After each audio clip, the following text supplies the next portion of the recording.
Hello नमस्कार दोस्तों, क्या हाल चाल आप सभी के।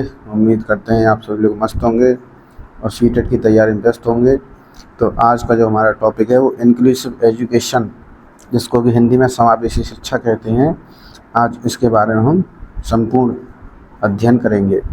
तो इंक्लूसिव एजुकेशन यानी कि समावेशी शिक्षा, ये शिक्षा की न्यू अप्रोच है। ठीक है, इंक्लूसिव एजुकेशन ये शिक्षा की नई अप्रोच है। इसमें एजुकेशन फॉर ऑल का कंसेप्ट चलता है, यानी कि सभी के लिए शिक्षा। बच्चा चाहे कैसा भी हो, हमको हर एक बच्चे को एजुकेट करना है।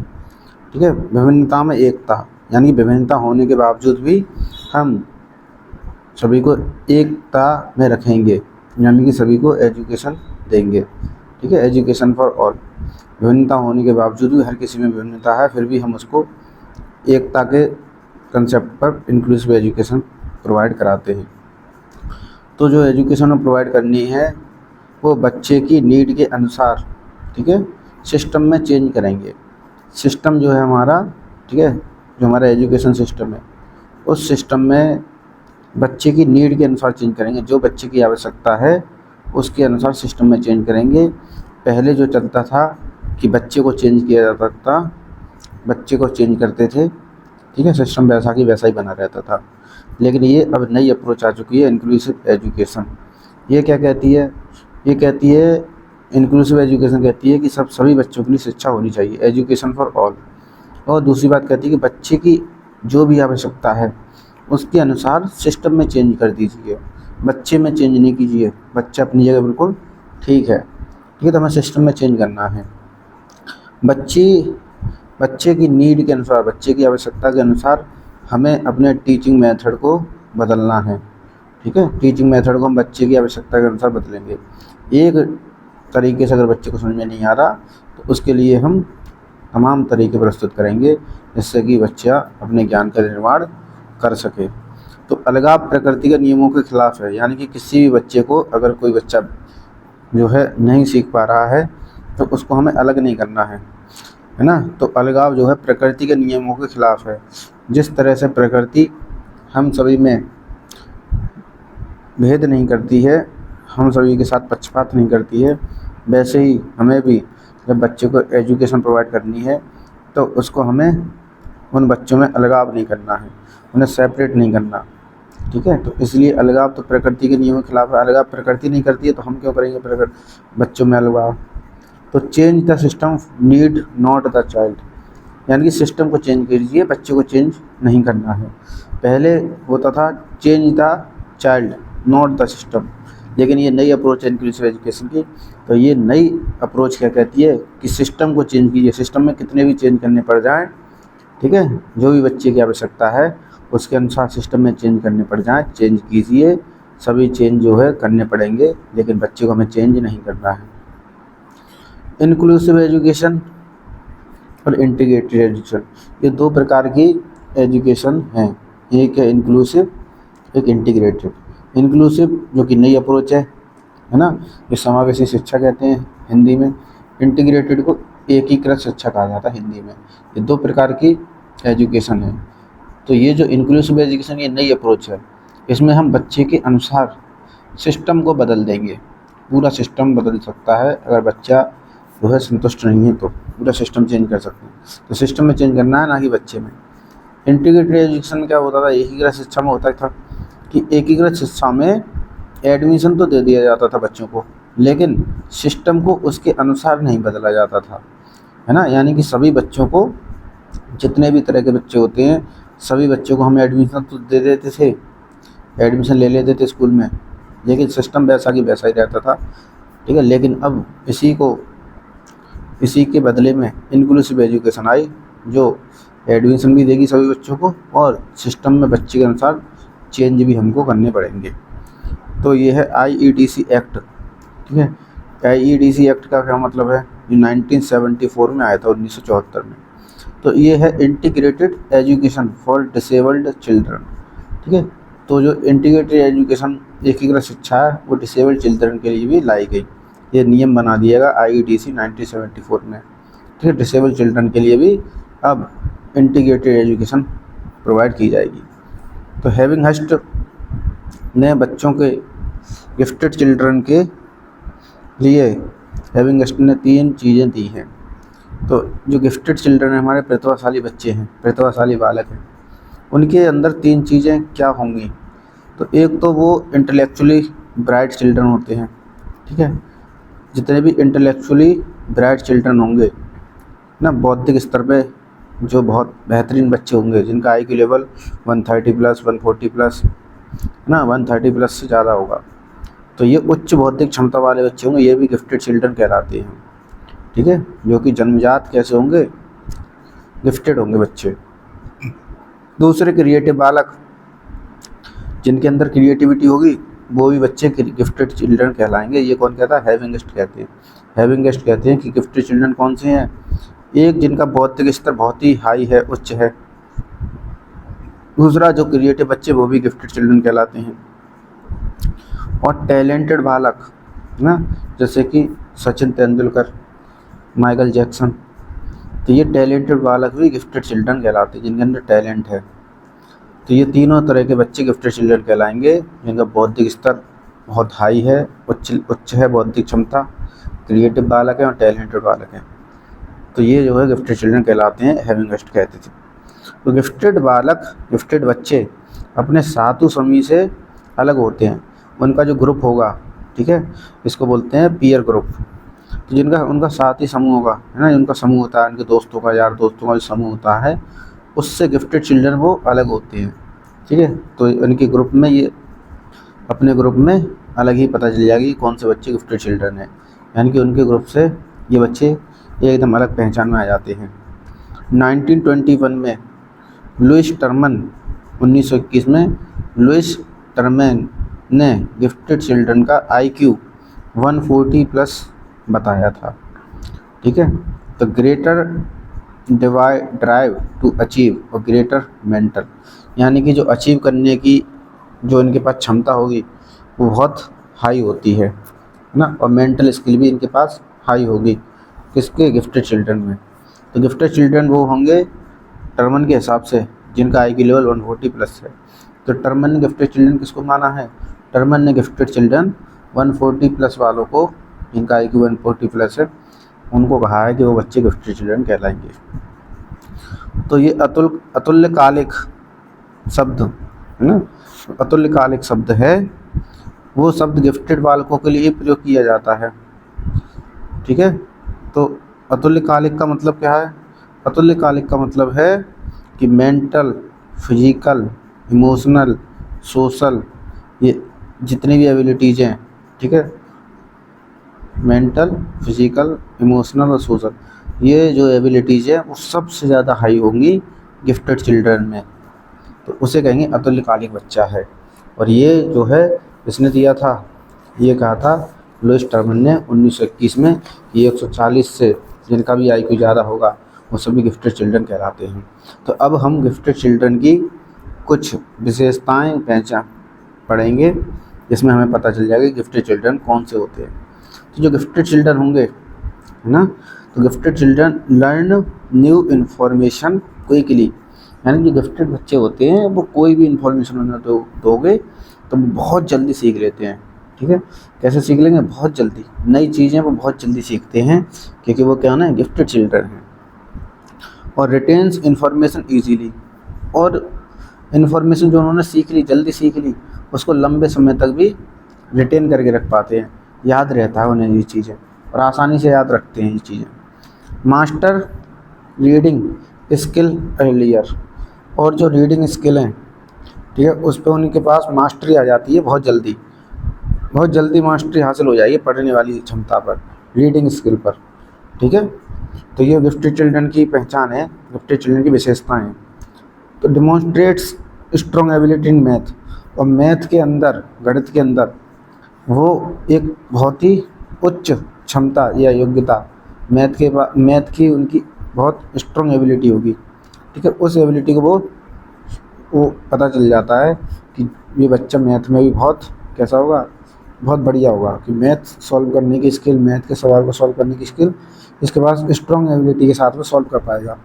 तो एक तो जो गिफ्टेड चिल्ड्रन है वो नई चीज़ें बहुत जल्दी सीख लेते हैं, और इन्फॉर्मेशन जो सीखी है उन्होंने उसको लंबे समय तक याद रखेंगे। और पढ़ने की स्किल, रीडिंग स्किल भी बहुत जल्दी ही उनके उस पर वो मास्टरी हासिल कर लेते हैं। और मैथ की एबिलिटी जो है बहुत स्ट्रांग होती है, उच्च क्षमता होती है, उच्च योग्यता होती है मैथ में। डिस्प्ले अनयूजुअल एकेडमिक अचीवमेंट, और ऐसा एकेडमिक अचीवमेंट होता है, ठीक है, यानी कि जो एकेडमिक अचीवमेंट है जो आपका स्कूल के टाइम पर, ठीक है, तो ऐसा अनयूजुअल डिस्प्ले होगा, यानी कि बिल्कुल अलग होगा, भिन्न होगा हर किसी से। तो यूजुअली जैसा आमतौर पर नहीं होता है वैसा एकेडमिक अचीवमेंट इनका प्रदर्शन शो होता है हमारे स्कूल के समय पर। जो स्कूल में पढ़ेंगे तो ये ऐसा अचीवमेंट शो करेंगे कि हर चीज़ में ये बिल्कुल जो है मास्टरी हासिल करके चलते हैं। फिनिश क्लास वर्क क्विकली, और इन्हें कोई क्लास वर्क दिया जाएगा तो ये भी बहुत जल्दी सीख जाते हैं, ठीक है।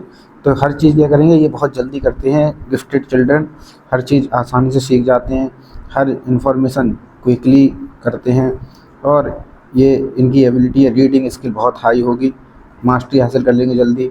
मैथ में मास्टरी हासिल कर लेंगे, मैथ में सवाल सॉल्व करने की, सवाल को समझने की क्षमता इनकी बहुत हाई होती है। और एकेडमिक अचीवमेंट बहुत ही अनयूजुअल होगा, आमतौर पर ऐसा नहीं होता है जैसा इन बच्चों के साथ में होगा, ठीक है। तो एकदम हाई लेवल का अचीवमेंट प्राप्त करते हैं। लेकिन उसके साथ ही ये सब चीज़ें अच्छी हैं, ठीक, गिफ्टेड चिल्ड्रन के साथ, लेकिन उसके साथ ये बहुत जल्दी बोर हो जाएंगे, कैन बी ईजीली बोर्ड। तो बच्चे क्या करेंगे, ये गिफ्टेड चिल्ड्रन के हिसाब से अगर नहीं पढ़ाया जाएगा, है ना, उन्हें क्लास में इंटरेस्ट नहीं आएगा तो ये बोर भी हो सकते हैं बहुत जल्दी, ठीक है। तो ये इस बात का हमें विशेष ध्यान रखना है कि क्लास को हमें हर बच्चे के हिसाब से पढ़ाना है, क्योंकि हमारी इंक्लूसिव एजुकेशन है तो उसमें हर तरह के बच्चा हमारी क्लास में होगा। तो हमें उसका भी ध्यान रखना है जो गिफ्टेड चिल्ड्रन है, और उसका भी ध्यान रखना है जो बैकवर्ड चिल्ड्रन है। तो ये बच्चे जो गिफ्टेड चिल्ड्रन हैं ये हर चीज़ को जल्दी कर लेंगे, क्विकली कर लेंगे। मैथ का सवाल दिया तुरंत सॉल्व कर दिया, रीडिंग इनको तुरंत आ गई ईजीली, ये रीडिंग स्किल अर्लियर बहुत जल्दी प्राप्त कर लेते हैं, मास्टरी हासिल कर लेते हैं। और एकेडमिक अचीवमेंट बहुत जल्दी जो है इनका हाई होता है। और कोई भी काम दिया आपने, होमवर्क, कोई भी क्लास वर्क दिया तो क्लास वर्क भी बहुत जल्दी कर लेंगे। अब उसके बाद क्या करेंगे, उसके बाद अब आप कुछ पढ़ाएंगे, क्योंकि जो कमज़ोर बच्चा है उसके हिसाब से भी पढ़ाना है, तो ये बहुत ईजीली बोर भी हो सकती है। Can become disruptive in class, तो ये चीज़ें जो है रिपीट करना या रटना पसंद नहीं करते, ठीक है। हम चीज़ें जो है रिपीट कराएं तो ये बोर हो जाएंगे, तो इन्हें चीज़ें रिपीट करना या रटना पसंद नहीं है, इन्हें तो समझना पसंद है। और ये बहुत जल्दी हर्ट भी हो सकती हैं, ठीक है। किसी ने इनसे कोई बात कह दी, क्योंकि ये इन्हें बहुत जल्दी दुख पहुंच जाता है गिफ्टेड चिल्ड्रन को। क्यों पहुंच जाता है दुख, क्योंकि ये बहुत ही ज़्यादा सेंसिटिव होते हैं, तो वेरी सेंसिटिव होते हैं गिफ्टेड चिल्ड्रन, ठीक है। तो ये इनको बहुत जल्दी दुख भी पहुंच सकता है, कोई बात बुरी भी लग सकती है।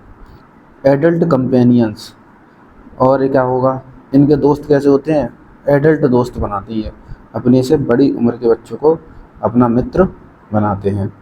ग्रेट सेंस ऑफ ह्यूमर, इनके पास ह्यूमर का ग्रेट सेंस होता है। और कंसर्न विद जस्टिस और फेयरनेस, और जहाँ जस्टिस की बात होगी, ईमानदारी की बात होगी, वहाँ ये सबसे पहले जस्टिस को रखते हैं और उसके लिए कुछ भी करने को तैयार हो जाते हैं, ठीक है। ईमानदारी इनके लिए सर्वोपरि होती है, तो ईमानदारी के लिए ये कुछ भी करने को तैयार हो जाते हैं। और उम्र से पहले मैच्योर हो जाते हैं, मैच्योर तो बहुत जल्दी हो ही जाएंगे, भाई कोई काम दिया तुरंत सीख लिया, कुछ भी आप इनको काम देंगे तुरंत कर लेंगे। और दोस्त इनके कैसे होंगे, एडल्ट होंगे हैं, और बहुत सेंसिटिव होते हैं, ठीक है, बड़े दोस्त बनाते हैं। तो इस वजह से जब इनकी अपनी उम्र से बड़े दोस्त बनाएंगे तो अपने आप ही मैच्योर बहुत जल्दी हो जाएंगे, है ना, मैच्योरिटी बहुत जल्दी आ जाती है इनके अंदर। मोरल सेंसिटिव भी होते हैं, ठीक है, नैतिक संवेदनशील भी होते हैं, जो भी नैतिकता की चीज़ें होती हैं, मोरल चीज़ें होती हैं, है ना, तो ये उसके लिए बहुत सेंसिटिव होंगे, यानी कि अपने सामने कुछ भी गलत होते नहीं देख सकते। करेंगे तो परफेक्ट तरीके से करेंगे, नहीं तो नहीं करेंगे बिल्कुल। इनका मकसद ये है गिफ्टेड चिल्ड्रन का कि भाई कोई भी काम है तो मुझे परफेक्ट तरीके से करना है, नहीं तो बिल्कुल करना ही नहीं है। यानी कि जब तक तोड़ेंगे नहीं तब तक छोड़ेंगे नहीं, तब तक परफेक्ट तरीके से नहीं आता काम, कोई भी वर्क, ठीक है, तब तक उसको छोड़ते नहीं हैं। और इनके अंदर क्यूरियोसिटी तो बहुत स्ट्रांग होगी, हाई क्यूरियोसिटी होती है, यानी जिज्ञासा, हर चीज़ को सीखने की, हर चीज़ को जानने की जो जिज्ञासा है वो बहुत हाई लेवल की होती है। हर चीज़ को जानना चाहते हैं, समझना चाहते हैं, और हर एक चीज़ को परफेक्ट तरीके से करना चाहते हैं। तो गिफ्टेड चिल्ड्रन को पढ़ाएं कैसे? अब कैसे पढ़ाया जाएगा उनको? ये तो क्लास में बहुत जल्दी बोर हो जाते हैं, तो कैसे पढ़ाएं हम इनको? कोई भी काम देंगे तुरंत कर लेंगे, मैथ का सवाल दिया तुरंत सॉल्व कर लिया, कुछ पढ़ाया तुरंत आपने इनको पढ़ना आ जाता है, ठीक है। कुछ नई इन्फॉर्मेशन दी, क्विकली इन्होंने लर्न कर ली, सीख ली, और इन्फॉर्मेशन इनको पहले बताई कभी 4 साल पहले, वो भी इनको याद रहेगी। तो अब कैसे पढ़ाया जाए इनको? तो गिफ्टेड चिल्ड्रन को पढ़ाने का जो तरीका है वो समृद्ध पाठ्यचर्या है ना। समृद्ध पाठ्यचर्या का मतलब एनरिच्ड करिकुलम है ना। करिकुलम इनका समृद्ध होना चाहिए, बहुत मतलब इसमें कई सारी चीज़ें इन्वॉल्व होनी चाहिए पाठ्यचर्या में। जो इनका करिकुलम बनेगा वो एनरिच्ड बनना चाहिए, ठीक है। और इन्हें ग्रेड एक्सीलरेशन भी प्रोवाइड करा सकते हैं हम, हैं, उनकी परफॉर्मेंस के बेस पर, अचीवमेंट के बेस पर इनको हम ग्रेड एक्सीलरेशन भी प्रोवाइड करा सकते हैं, यानी कि एक आध क्लास इनको हम जंप भी करवा सकते हैं, और स्पेशल क्लासेस भी प्रोवाइड करा सकते हैं, है ना। स्पेशल क्लासेज हैं वो भी प्रोवाइड करवा सकते हैं, ताकि ये अपने ज्ञान को और अच्छे से ग्रहण कर सकें या ज्ञान का निर्माण कर सकें। एबिलिटी ग्रुपिंग, इनको जो है क्षमता के अनुसार वर्गीकरण करना चाहिए, ठीक है। इनकी एबिलिटी के हिसाब से हमें ग्रुपिंग करना है। सेल्फ डायरेक्टेड लर्निंग, और ये बच्चे खुद से भी जो है सीखते हैं। ऐसा नहीं है कि जब क्लास में सिखाया जाएगा वही चीज़ें सीखेंगे, खुद भी ये बहुत जल्दी बच्चे सीखते हैं, खुद से भी सीखेंगे और क्लासरूम में भी सीखेंगे। तो इनको हमें एनरिच्ड करिकुलम के हिसाब से पढ़ाना चाहिए। इनका पाठ्यचर्या यानी कि करिकुलम कैसा होना चाहिए? एनरिच्ड होना चाहिए। ग्रेड एक्सीलरेशन प्रोवाइड करा सकते हैं, स्पेशल क्लास भी दे सकते हैं, और ग्रुप में इनको एबिलिटी के हिसाब से कैटेगराइज करना है, वर्गीकृत करना है। ग्रुपिंग 2 तरह की होती है ना, समूहन। तो ग्रुपिंग एक तो है होमोजीनियस और एक है हेटेरोजीनियस। तो होमोजीनियस का मतलब है ऐसी ग्रुपिंग, सजातीय समूह, यानी सेम एबिलिटी वाले बच्चों का समूह बनाना। जैसे गिफ्टेड चिल्ड्रन के लिए होता है होमोजीनियस, है ना। ये किसके लिए होगा? होमोजीनियस, गिफ्टेड चिल्ड्रन के लिए होगा। गिफ्टेड चिल्ड्रन बच्चे होंगे तो उनके लिए होमोजीनियस ग्रुप बनाएंगे, हर किसी के लिए होमोजीनियस ग्रुप नहीं बना सकते, ठीक है, क्योंकि इसमें सभी सेम एबिलिटी वाले बच्चे होंगे। तो गिफ्टेड चिल्ड्रन जितने भी होंगे उन सबको हम एक ग्रुप में ला सकते हैं। दूसरा है विजातीय समूह, यानी कि हेटेरोजीनियस ग्रुपिंग। तो ये हेटेरोजीनियस इसमें कैसे होंगे? इसमें ऐसे बच्चे होंगे जिनकी एबिलिटी डिफरेंट है, हर एक बच्चे की एबिलिटी कैसी है? डिफरेंट। तो डाइवर्स लर्नर के लिए है, ठीक है। डाइवर्स यानी कि विभिन्न अधिगमकर्ताओं के लिए, अलग अलग अधिगमकर्ताओं के लिए, विभिन्न जो बच्चे हैं उनके लिए। तो डिफरेंट एबिलिटी वाला समूह होगा, हर किसी की एबिलिटी कैसी होगी? डिफरेंट होगी। ऐसा नहीं है सभी होशियार बच्चे एक ही ग्रुप में डाल दिए, सभी होशियार डाल दिए, सभी इंटेलिजेंट डाल दिए, गिफ्टेड चिल्ड्रन डाल दिए, सभी क्रिएटिव डाल दिए, तो वो तो होमोजीनियस हो जाएगा। इसमें हेटेरोजीनियस में जो है हाई आईक्यू वाला बच्चा होगा, क्रिएटिव बच्चा भी होगा, बैकवर्ड बच्चा भी होगा, नॉर्मल बच्चा भी होगा। तो ये हेटेरोजीनियस ग्रुप, ये अच्छा है, थोड़ा सा ये प्रभावी समूह है। यहाँ पे बच्चा, हर तरह का बच्चा सीखने को तैयार रहता है। तो अब गिफ्टेड चिल्ड्रन के लिए, ठीक है, रेंजुली ने एक 3 रिंग मॉडल दिया है। इसके बारे में हम पहले भी पढ़ चुके हैं कि 3 रिंग मॉडल जो दिया था, 3 रिंग मॉडल वो रेंजुली ने दिया है किसके लिए? गिफ्टेड चिल्ड्रन के लिए। इसकी शॉर्ट फॉर्म उन्होंने बताई थी ACC। वो अल्ट्राटेक सीमेंट नहीं, ACC अल्ट्राटेक सीमेंट वाली नहीं। क्या होती है ACC? देख लेते हैं। तो एक 3 रिंग है, ठीक है, 3 रिंग मॉडल है, 3 रिंग मॉडल जो कि रेंजुली ने दिया था। तो इसमें 3 रिंग होंगी, ठीक है, चलो 3 रिंग हो गई। अब जो है एक रिंग में हाई एबिलिटी वाले बच्चे हैं, एक रिंग में हाई क्रिएटिविटी वाले बच्चे हैं, एक रिंग में हाई कमिटमेंट वाले बच्चे हैं। लेकिन इन तीनों ही रिंग में, तीनों ही जो है समूह बनाए आपने, हाई एबिलिटी वाले, हाई क्रिएटिविटी वाले, हाई कमिटमेंट वाले, इन तीनों ही ग्रुप में कुछ ऐसे बच्चे होंगे जिनके पास ये तीनों चीज़ें होंगी, हाई एबिलिटी भी होगी, हाई क्रिएटिविटी होगी, हाई कमिटमेंट भी होगा। तो इन तीनों ग्रुप में ऐसे बच्चे जिनके पास ये तीनों ही एबिलिटी हैं हाई, तो उसी को हम कहेंगे गिफ्टेड चिल्ड्रन। तो गिफ्टेड चिल्ड्रन के पास में हाई एबिलिटी होती है, हाई क्रिएटिविटी होगी और हाई कमिटमेंट होता है।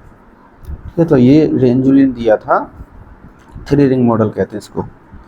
अब डिसेबिलिटी और लर्निंग डिसेबिलिटी ये 2 चीज़ें हैं, दोनों चीज़ें ही अलग हैं। ठीक है, क्या होता है,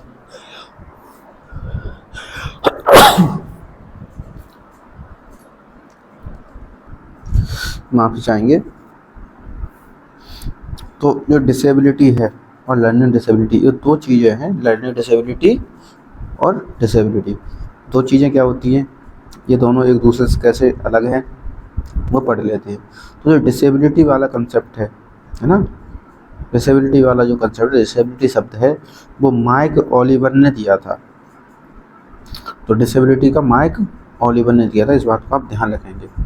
और लर्निंग डिसेबिलिटी वाला जो कंसेप्ट है वो सैमुअल क्रिक ने दिया 1920 में।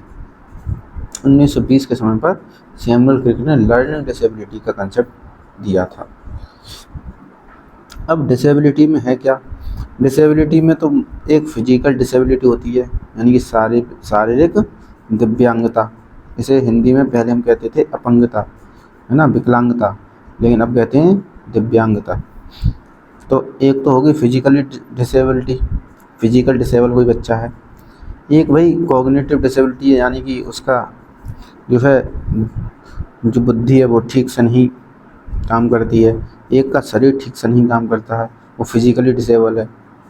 ठीक है, एक अपने उसका दिमाग ठीक से नहीं कार्य कर रहा, तो वो कॉग्निटिव डिसेबिलिटी है। एक है सोशल, इमोशनल और बिहेवियरल डिसेबिलिटी, यानी कि एक का क्या उसके इमोशंस और सामाजिकता ना, उसका व्यवहार ऐसा है वो सही से अपना व्यवहार ही नहीं कर पाता, तो उसको बोलते हैं सोशल, इमोशनल या फिर बिहेवियरल डिसेबिलिटी। नहीं, वो अपना व्यवहार ठीक से नहीं कर पा रहा है। ठीक है, एक तो योगी ये जो डिसेबिलिटी है इनको बोलते हैं, ये माइक ओलिवर ने दिया थी डिसेबिलिटी शब्द। अब लर्निंग डिसेबिलिटी ऐसी डिसेबिलिटी जो लर्निंग से संबंधित है ना, सीखने से संबंधित, अधिगम संबंधित है। तो अधिगम संबंधी कौन सी होती हैं, तो ये सैमुअल क्रिक ने दिया था ये कंसेप्ट 1920 में लर्निंग डिसेबिलिटी का, जैसे एलडी कहते हैं, एलडी। तो एक है डिसलेक्सिया। अब डिसलेक्सिया ऐसा जो डिसेबिलिटी है जिसमें पढ़ने में बेकार आ जाता है, यानी कि जो बच्चा है जिसको डिसलेक्सिया होगी, कोई बच्चा जिसको डिसलेक्सिया है वो पढ़ नहीं पाएगा ठीक से, है ना, उसका मतलब ब्रेन में कोई ऐसी समस्या है जो पढ़ नहीं पा रहा है। यानी बच्चा है, बच्चा तो नॉर्मल है, ठीक है, लेकिन उसको पढ़ने में उसको समस्या है, उल्टा सीधा पढ़ता है, ठीक से पढ़ नहीं पाता। तो जो पढ़ नहीं पा रहा है उसको पठन बेकार है, उसको बोलते हैं डिसलेक्सिया। एक डिस्ग्राफिया। डिस्ग्राफिया यानी कि वो लिख नहीं पाता ठीक से, बड़ा हो गया है काफ़ी, ठीक है, उसकी और एज के जो बच्चे हैं वो लिख रहे हैं सही से, बढ़िया राइटिंग है सबका, लेकिन वो शब्दों को ही नहीं लिख पा रहा सही से। ठीक है, उसकी एज हो चुकी है काफ़ी, क्लास 5th 6th में है, लेकिन फिर भी बाकी सब बच्चे लिख रहे हैं लेकिन वो नहीं लिख पा रहा, तो इसका मतलब उसको डिस्ग्राफिया हो गई है, लेखन संबंधी विकार है। ऐसे ही 5th 6th क्लास का, 7th 8th क्लास का बच्चा है बड़ी क्लास का है, जो और बच्चे तो सब पढ़ते हैं पूरी क्लास में लेकिन वही नहीं पढ़ पाता। ठीक है, तो इसको बोलेंगे डिसलेक्सिया होगी, इसको पढ़ नहीं पाता। लेखन संबंधी विकार है, इतना बड़ा हो गया लिख नहीं पाता है, बहुत कोशिश की गई फिर भी नहीं लिख पा रहा है, तो इसका मतलब डिस्ग्राफिया हो गया उसको। कौन सी लर्निंग डिसेबिलिटी? डिस्ग्राफिया। ठीक है, तो ये सब एग्जाम्पल हैं लर्निंग डिसेबिलिटी के। हिडन डिसेबिलिटी कहते हैं इसको, है ना। इनका जो कारण है वो ब्रेन की अलग अलग फंक्शनिंग या न्यूरॉन्स में गड़बड़ी है। बच्चा देखने में बिल्कुल सही लगेगा, कोई दिक्कत नहीं है, लेकिन इसलिए बोलते हैं इसको हिडन डिसेबिलिटी। ठीक है, बातचीत बढ़िया करेगा, पता नहीं चलेगा बातचीत करते टाइम कि इसको कोई समस्या भी है पढ़ने लिखने संबंधित, है ना। ये कारण क्यों है? इसका कारण ब्रेन की अलग अलग फंक्शनिंग या फिर न्यूरॉन्स में गड़बड़ी, यानी कि संज्ञान, मेंटल से संबंधित है। ये सीखने में समस्या है, सीख नहीं पा रहा बच्चा, ना पढ़ना सीख पा रहा, ना लिखना सीख पा रहा, PWD एक्ट 1995, ये क्या होता है PWD एक्ट? तो PWD एक्ट की फुल फॉर्म क्या होगी? ये 1995 में आया था, ठीक है। तो person with disabilities, PWD, P for person, W for with और D फॉर डिसेबिलिटीज़। तो पर्सन विद डिसेबिलिटीज़ एक्ट 1995 में आया था। उस समय पर जब 1995 में आया था तो कुल 7 डिसेबिलिटी थी इसके अंदर, है ना, 7 डिसेबिलिटी थी। अब इसको PWD एक्ट 1995 को रिवाइज किया गया 2016 में और इसका नाम दे दिया RPWD एक्ट 2016, यानी कि इसका जो नाम हो गया वो क्या हो गया? The right of person, the right of person with disabilities act 2016, यानी कि ऐसे पर्सन के अधिकार जो किसके साथ में? डिसेबिलिटी के साथ में है। तो डिसेबल्ड पर्सन के अधिकारों की बात इसमें की गई है इस नियम में। ये 2016 में आया था, ठीक है। तो पहले 7 थी 1995 वाले में, जिसे PWD एक्ट कहा जाता था, PWD एक्ट 1995 कहा जाता था, उसमें 7 डिसेबिलिटी थी। और बाद में जब 2016 में इसको रिवाइज किया गया, इसका नाम RPWD 2016 रखा गया, उसमें 14 डिसेबिलिटीज़ और जोड़ दी नई, और 14 जोड़ने के बाद 7 और 14 हुए 21। अब इसमें 21 हैं आज के समय पर। 2016 वाले जो RPWD एक्ट है उसमें 21 डिसेबिलिटीज़ हैं। तो ये कब इफ़ेक्ट में आया? तो 15 जून 2017 को आया था इफ़ेक्ट में।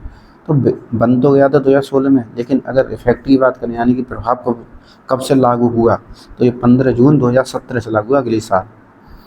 RPWD की फुल फॉर्म रखेंगे याद, the right of person with disabilities act 2016, यानी ऐसा पर्सन जो डिसेबिलिटी साथ में है उसके अधिकार की बात की गई है।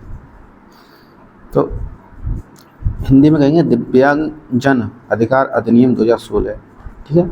दिव्यांगजन, पहले विकलांग कहा जाता था, अब विकलांग नहीं कहा जाएगा, अब दिव्यांगजन कहा जाएगा। दिव्यांगजन अधिकार अधिनियम 2016।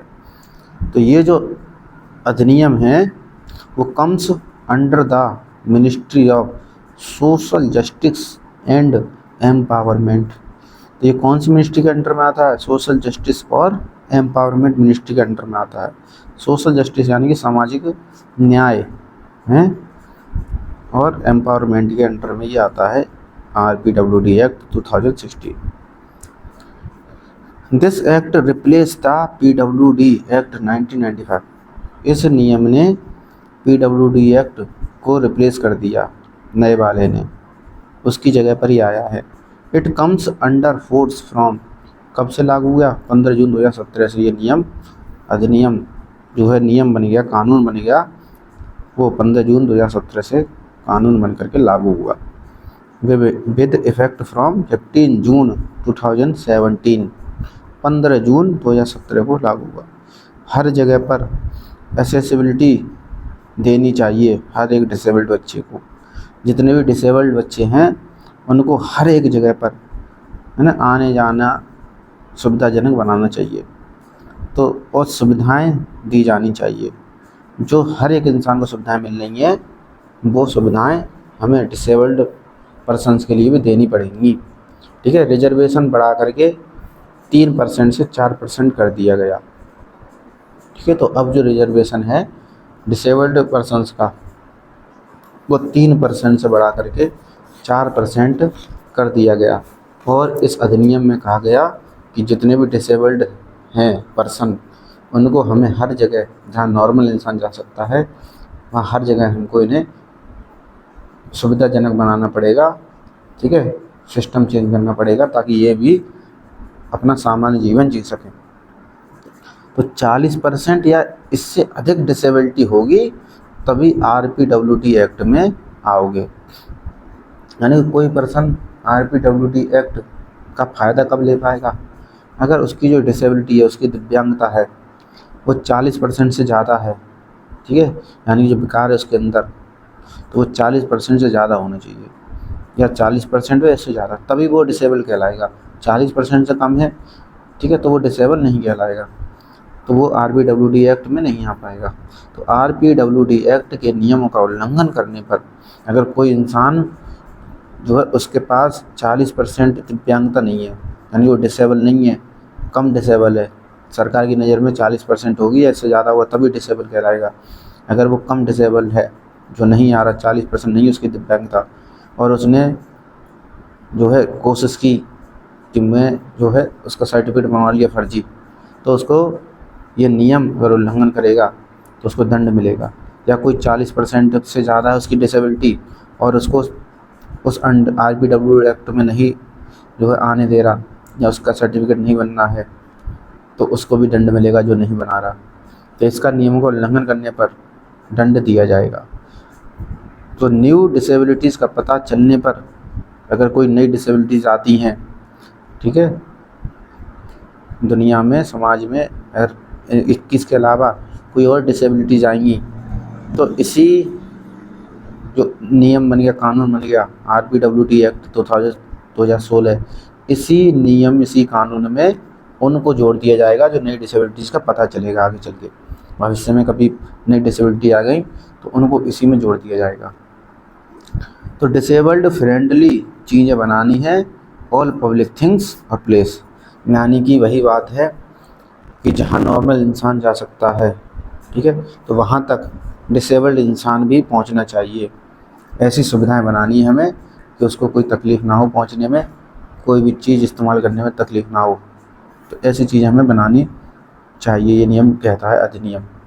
जो कानून बन गया है RPWD एक्ट, जो कानून बना है वो ये कहता है कि अपना जो एनवायरनमेंट है, जितनी भी पब्लिक थिंग्स हैं, पब्लिक चीज़ें, ठीक है, पब्लिक प्लेस है, उन सभी को हमें डिसेबल्ड फ्रेंडली बनाना पड़ेगा, उनके अनुरूप बनाना पड़ेगा, डिसेबल्ड के अनुसार।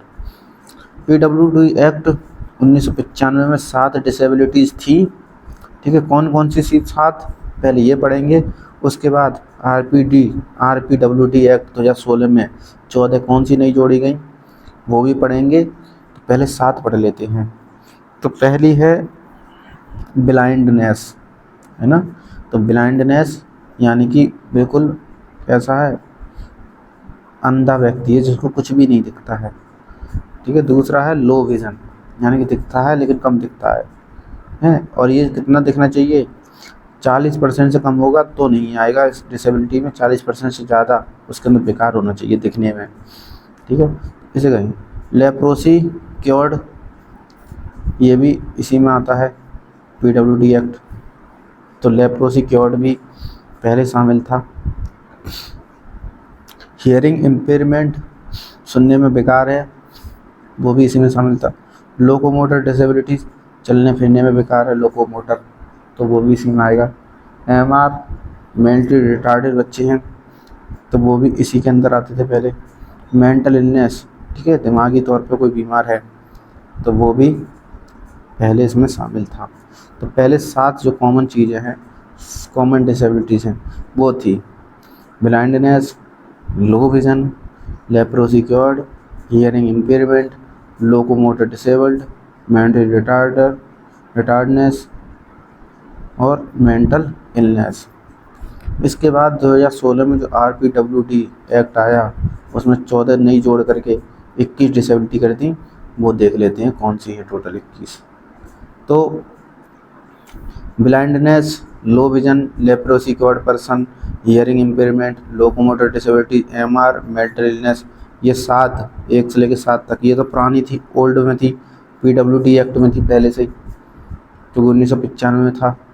फिर उसके बाद ये आगे की 8 से लेकर के 21 तक की, ठीक है, ये नई जोड़ दी गई हैं। तो ड्वार्फिज्म, है ना, ड्वार्फिज्म में इंटेलेक्चुअल डिसेबल्ड, ID बोलते हैं इसको, इंटेलेक्चुअली डिसेबल्ड, ठीक है। ऑटिज्म,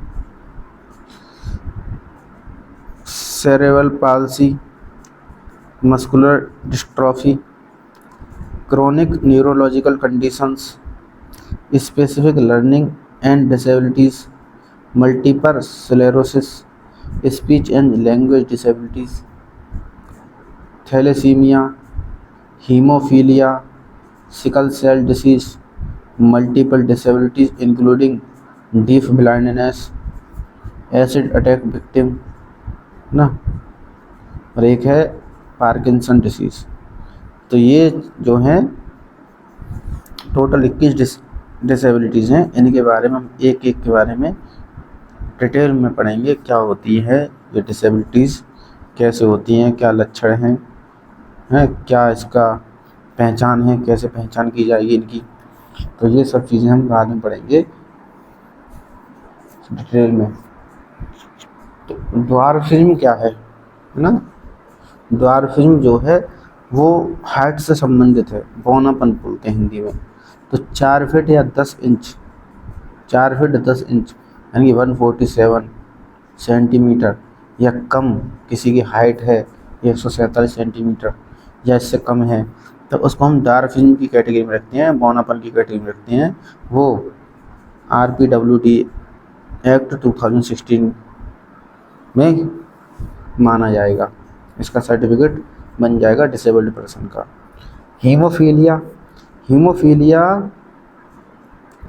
आनुवांशिक जो है ट्रांसफ़र बीमारी है।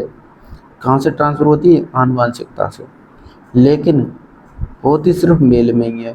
तो हीमोफीलिया सिर्फ मेल में ही होगी, लेकिन ये कहाँ से आती है? आनुवंशिकता से आती है। यानी कि अगर पहले आपके पूर्वजों में किसी में हीमोफीलिया होगी तो मेल में भी आ जाएगी। हीमोफीलिया होती क्या है? हीमोफीलिया होती है जल्दी ब्लड जम नहीं पाता है ना। अगर ब्लीडिंग हो गई तो खून का थक्का जल्दी नहीं जमता, जैसे बोलते हैं हीमोफीलिया।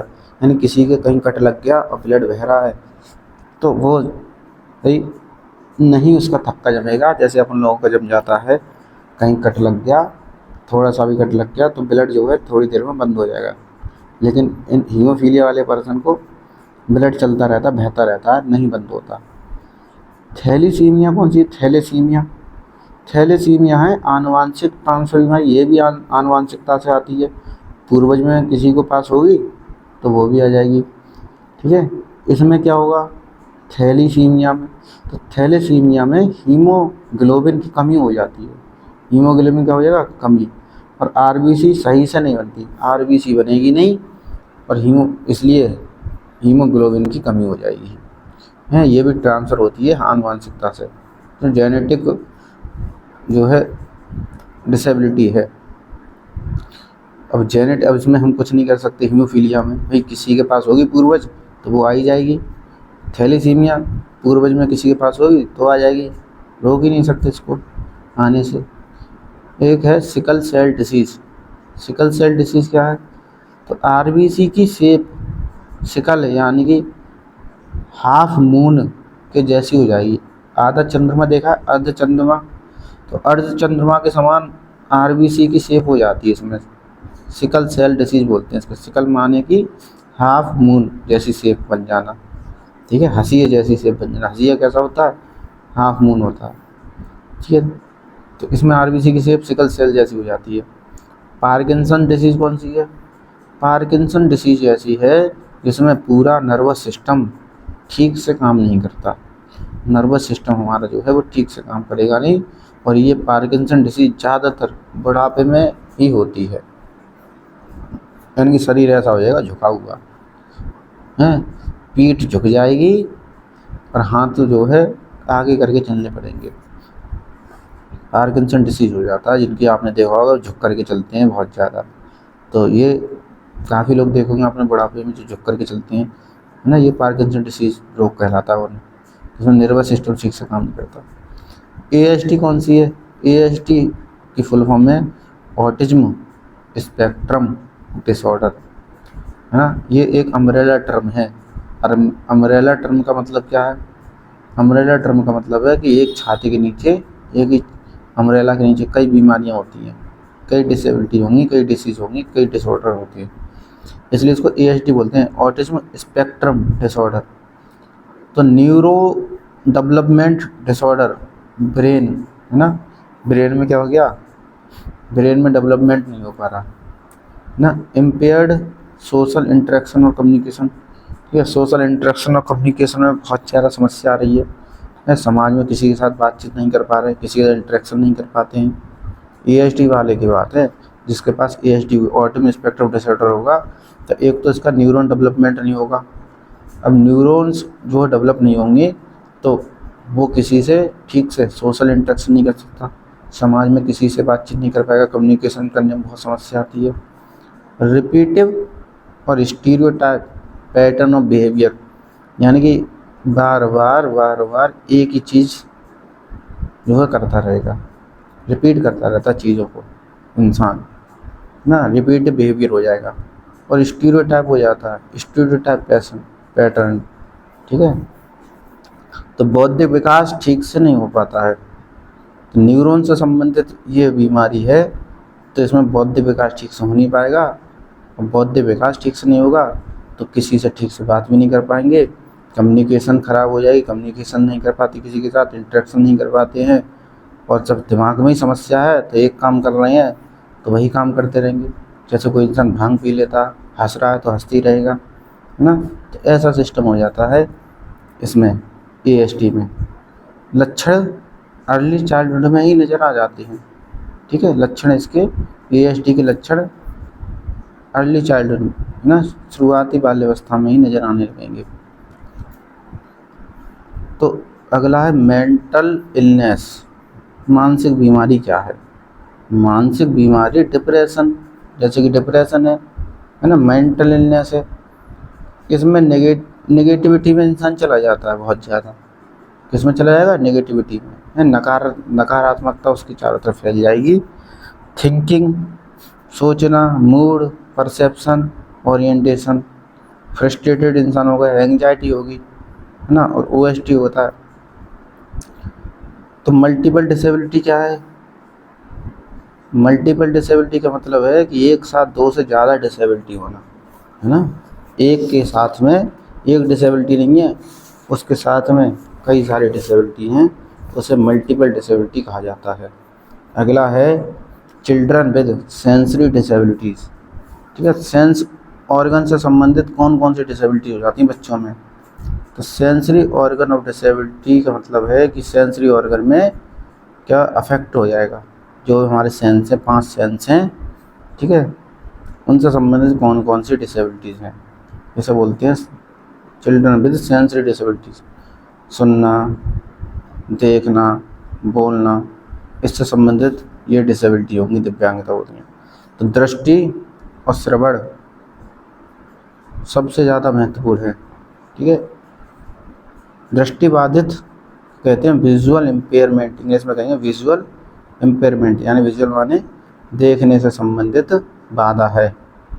सबसे ज़्यादा लोग यही होते हैं, सबसे ज़्यादा लोग कैसे होंगे? दृष्टि बाधित होंगे, विजुअली इम्पेयर्ड होंगे। मोस्ट ऑफ द पीपल इसी डिसेबिलिटी से ग्रसित होंगे अगर सेंसरी डिसेबिलिटी की बात होगी तब, ठीक है। सेंसरी डिसेबिलिटी में विजुअल इम्पेयरमेंट वाले सबसे ज़्यादा बच्चे होते हैं या लोग होते हैं। तो RPWD एक्ट 2016 के अनुसार दृष्टिबाधित बच्चा है कौन? दृष्टिबाधित व्यक्ति कहेंगे इसको। तो एक तो होगा जो टोटल एब्सेंस ऑफ साइट है, बिल्कुल अंधापन है, दिखाई नहीं दे रहा कुछ भी, टोटली बिल्कुल साइट है ही नहीं, बिल्कुल देखने की क्षमता ही नहीं है, आंखों से दिखता ही नहीं है कुछ भी, बिल्कुल अंधापन है, आंखें बंद रहती हैं। तो एक तो उसको कहेंगे भाई वो कैसा है? विजुअल इम्पेयर्ड है। दूसरा जिसका लो विज़न है। लो विज़न कितना होना चाहिए? लो विज़न भी 40% या उससे ज़्यादा होना चाहिए, ठीक है। तो उसको कहेंगे हम विजुअली इम्पेयर्ड। एक विजुअली जिसकी अंधापन तो है लेकिन वो 10 डिग्री एंगल से कम पर नहीं देख पाता। 10 डिग्री एंगल में कोई चीज़ रख दोगे तो उसको दिखाई नहीं देगा, हैं। इसके 3/60 या 10/20 स्नेलन होती है रेंज। स्नेलन जो रेंज है वो किसकी है? वो देखने की रेंज होती है, ठीक है। 3/60 या 10/200 ये होगा, या 10 डिग्री एंगल से कम पर नहीं देख पाएगा, तो वो भी विजुअली इम्पेयर्ड बच्चा कहलाएगा। नॉर्मल पर्सन के लिए स्नेलन जो हमने ये रेंज देखी है वो कितनी होती है? ये तो भाई विजुअली इम्पेयर्ड के लिए होगी 3/60 और 10/20। अब नॉर्मल यानी कि हमारी तुम्हारी कितनी होगी जो नॉर्मल बच्चे हैं? तो नॉर्मल पीपल के लिए 20/20, 20 में से 20 या फिर 6/6, 6 में से 6 स्नेलन, ठीक है, इतनी होती है नॉर्मल पर्सन के लिए। लो विजन को कैसे पहचानें? कोई किसी बच्चे को नहीं दिखता है, लो विजन है, आंशिक दृष्टिबाधित है, उसको हम कैसे पहचानेंगे? तो एक तो उसकी स्नेलन भाई 6/18 होगी, अभी ये तो पता नहीं चल पाएगा, ये तो देख कर ही पता चलेगा, टेस्ट करके पता चलेगा। बच्चे को देख करके तो नहीं बता देंगे कि 6/18 है इसकी, हमें क्या पता कितनी है इसकी, वो तो टेस्ट होगा तब पता चलेगा। 20/60 से लेकर के 3/60 तक, ये भी टेस्ट करके पता चलेगा, ठीक है। या फिर 10/200 स्नेलन, ये भी टेस्ट से पता चलेगा। तो ये आपको याद रखनी है, 6/18, 20/60 से लेकर के 3/60 या 10/200 स्नेलन। 40 डिग्री से 10 डिग्री एंगल पर दिखना, यानी 40 डिग्री से 10 डिग्री के एंगल पर दिख रहा है बच्चे को, तो वो लो विजन का शिकार है, लो विजन उसके साथ में डिसेबिलिटी है, आंशिक दृष्टिबाधित है। शिक्षक कैसे पहचानेंगे? भाई ये तो डॉक्टर की बात हो गई है, जिसको जांच करेगा, टेस्ट करेगा, ये तो वो करेगा। हम लोगों के पास तो ये नहीं है मशीन है चेक करने की, अब हम लोग कैसे पहचानेंगे? तो शिक्षक कैसे पहचानेंगे कौन बच्चा ब्लाइंड है, कौन बच्चा जिसको कम दिख रहा है, किसको पार्शियल दिख रहा है, किसको आंशिक दिख रहा है, ठीक है। तो फॉलो हमको करना है ABC नियम। ABC नियम का क्या मतलब है ना? ABC नियम का मतलब है हमको ABC फॉलो करना, हमें पता चल जाएगा कौन सा बच्चा जो है देख पा रहा है, कौन सा कम देख पा रहा है, कौन सा आधा देख पाता है। तो ABC का मतलब अपीयरेंस, यानी कि दिखता कैसा है, बच्चा कैसा दिखता है, बच्चा दिखेगा कैसा, कैसा दिखता है या कैसे देखता है, बच्चा कैसे दिखता है या कैसे देखता है, ये अपीयरेंस की बात है। अपीयरेंस करके देख कर भी आप पता कर सकते हैं। जैसे आँख में बार बार पानी आना, बच्चा दिख रहा है ऐसा जिसकी आँखों में बार बार पानी आ रहा है। बार बार आँखों में खुजली होना या लाल हो जाना, ऐसा बच्चा जिसकी आँखें में बार बार खुजली हो रही है, लाल हो जाती हैं, तो उसको भी हम कह सकते हैं उसके कैसा है, विजुअली इम्पेयर्ड है या आंशिक डिसेबल्ड है। आँखों का एक जगह न टिकना, आँखें बार बार चमकाता रहता है इधर उधर, एक जगह नहीं टिक पा रहा है, क्लमसी मूवमेंट है, अचानक इधर उधर देखेगा। तो अपीयरेंस के बेस पे है ना, बच्चा कैसा दिख रहा है, बच्चा कैसे देखता है, पलक झपकाता है बार बार बहुत ज़्यादा, इधर उधर देखता है, आँखों पर आँखें एक जगह नहीं टिकती हैं, बार बार आँखों में खुजली होती है, लाल हो जाती हैं आँखें, पानी आता है आँखों में, तो ये बच्चा भी हम कह सकते हैं कि इसको आँखों की समस्या है, विजुअली इम्पेयर्ड है। ये व्यवहार कैसा, उसका बिहेवियर कैसा है, और उसको दिखेगा नहीं, तो जब दिखेगा नहीं तो ये चीज़ें उसके व्यवहार में भी झलकेंगी, है ना, व्यवहार कैसा करता है। दूसरा है कंप्लेंट किस प्रकार की करता है, यानी कि कंप्लेंट कैसी करता है बच्चा, है कि उसको कम दिखता है, उसको बार बार पूछेगा सर ये क्या लिखा है बोर्ड पर, आपने ये क्या लिख दिया, ये कौन सा लेटर लिख दिया। तो इस तरह की कंप्लेंट करता है कि सिर में दर्द हो रहा है, तो जिस बच्चे के सिर में दर्द होता है, बार बार रोज सिर में दर्द हो रहा है, हर 10 दिन में 5 दिन में कंप्लेन ही करता रहता सिर दर्द की, तो उसको भी हो सकता है नज़र की समस्या हो, ठीक है, दिखने की समस्या हो, दृष्टिबाधित हो सकता है बच्चे। ये ABC वाला नियम है, अपीयरेंस, बिहेवियर और कंप्लेनिंग। कंप्लेन कैसी है उसकी, इन चीज़ों को फॉलो करके हम बच्चे की थोड़ी सी पहचान कर सकते हैं। चलने फिरने पर इधर उधर टकराता तो नहीं है कि बच्चा चल रहा है, फिर रहा है, चलते फिरते सीट से टकरा गया, सीधा रास्ता है बहुत जगह फिर भी टकरा गया इधर उधर, तो ये भी एक समस्या भाई। मतलब एक बार टकरा गया तो ऐसा नहीं है कि एक बार टकरा गया उसी से कह देंगे अरे ये तो बच्चा कैसा है, ये तो डिसेबल्ड है, नहीं, कई बार टकरा रहा है, आप बार बार देखेंगे, एक दिन टकराते देख लिया, 2 दिन देख लिया, कहीं जा रहा है अच्छी जगह है फिर भी टकरा गया, कोई नहीं टकराता ऐसी जगह टकरा गया, और एक बार नहीं कई बार टकराया। तो भाई चलने फिरने में इधर टकराना। छोटे फॉन्ट को नहीं पढ़ पाता है, जिसे हर कोई पढ़ लेता है, क्लास के हर बच्चे पढ़ लेते हैं, लेकिन एक बच्चा ऐसा है जिसको दिखाई नहीं दे रहा है, जो कि आगे बैठा है, बीच में बैठा है, तो बीच वाले बच्चे आगे वाले बच्चे सब पढ़ रहे हैं, उससे पीछे बैठे हैं वो भी पढ़ रहे हैं, लेकिन वो नहीं पढ़ पा रहा है, तो इसका मतलब उसको समस्या है देखने में। तो फ्रिक्वेंट कंप्लेन ऑफ हेडेक और आई इन्फेक्शन, वो समस्या कैसी है उसकी, कंप्लेन शिकायत करता रहता है कि उसका सिर में दर्द है, आँखों में इन्फेक्शन है, ये चीज़ों की शिकायत करता है। दोनों आँखों से फोकस करने में दिक्कत का महसूस होना है, दोनों आँखों से फोकस नहीं कर पाता, थोड़ी देर भी इधर उधर आँखें मटकाता रहता है। तो अब ये तो पहचान हो जाएगी कि हम बच्चों को पहचान लेंगे इन चीज़ों से। दृष्टिबाधित बालकों को कैसे पढ़ाएं, अब पढ़ाने की बहुत अलग वो है, कैसे पढ़ाया जाए इन बच्चों को। तो make sure light is suitable, तो सबसे पहले तो क्लासरूम में ये चेक करना है कि जो रोशनी है वो पूरी आ रही है नहीं आ रही। अगर कमज़ोर रोशनी में पढ़ाएंगे तो वो क्या, हर एक बच्चा जो है उसकी आंखों की रोशनी कम हो जाएगी। तो लाइट प्रॉपर होनी चाहिए क्लासरूम में, ठीक है। और क्लासरूम कैसा होना चाहिए, खुला हुआ होना चाहिए, हवा आए इधर उधर से, जंगले हों और सूरज की रोशनी यानी कि सूरज का प्रकाश प्रॉपर आना चाहिए, ऐसा क्लासरूम होना चाहिए।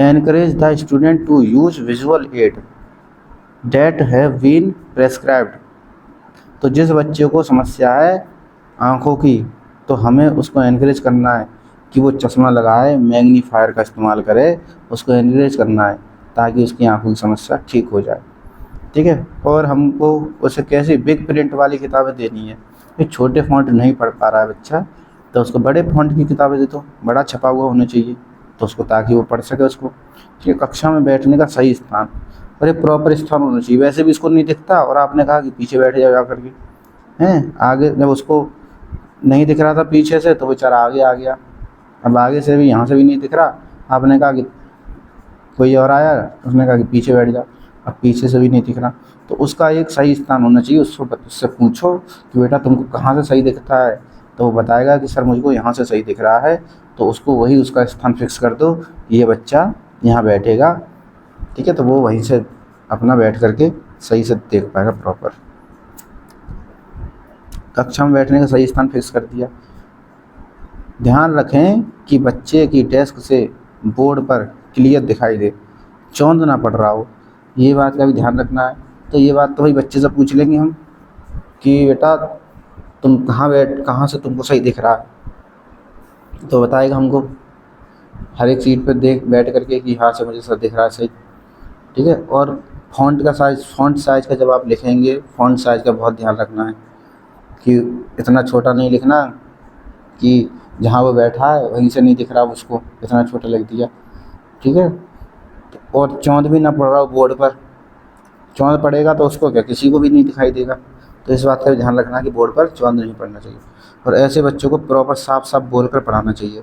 ये दिखता कम है, ठीक है, तो उसको साफ साफ बोल कर भी पढ़ाए, जो कि बहुत ज़रूरी है। Print material should be clear और डार्क, प्रिंट मटेरियल जो दिया है उसको वो कैसा होना चाहिए, यानी कि जो उसकी किताबें हैं ये तो क्लियर होनी चाहिए और डार्क होनी चाहिए, ठीक है। ऐसा लाइट नहीं होनी चाहिए, हल्का हल्का लिख दिया। पेपर दिया तो वो भी प्रिंट हो, फ़ॉन्ट साइज़ उसका बड़ा होना चाहिए उसके हिसाब से। ऐसा नहीं है हर एक बच्चे को जो दे दिया वही उसी को दे दिया, ऐसा नहीं करना है। तो थोड़ा सा फ़ॉन्ट साइज़ बड़ा होना चाहिए और साफ साफ लिखा होना चाहिए। तो एनलार्ज प्रिंट वर्कशीट, ठीक है। तो जो वर्कशीट आपने दी है होमवर्क के लिए, कार्य करने के लिए सीटें प्रोवाइड की बच्चे को, तो वो प्रिंट उनका थोड़ा सा फ़ॉन्ट साइज़ बड़ा होना चाहिए, ठीक है, ताकि उसको दिखाई दे।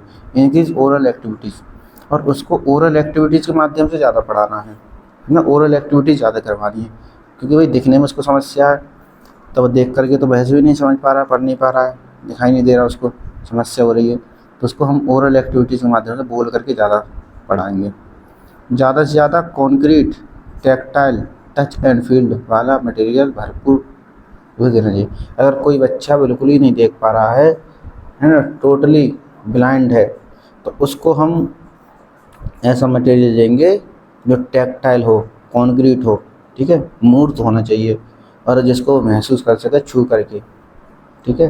तो ऐसा मटेरियल उसको ज़्यादा से ज़्यादा प्रोवाइड करना है, क्योंकि वो बेचारा देख नहीं पाता है, तो हमको ऐसा प्रोवाइड करना है जिससे कि वो छू करके, महसूस करके, देख के पढ़ सके।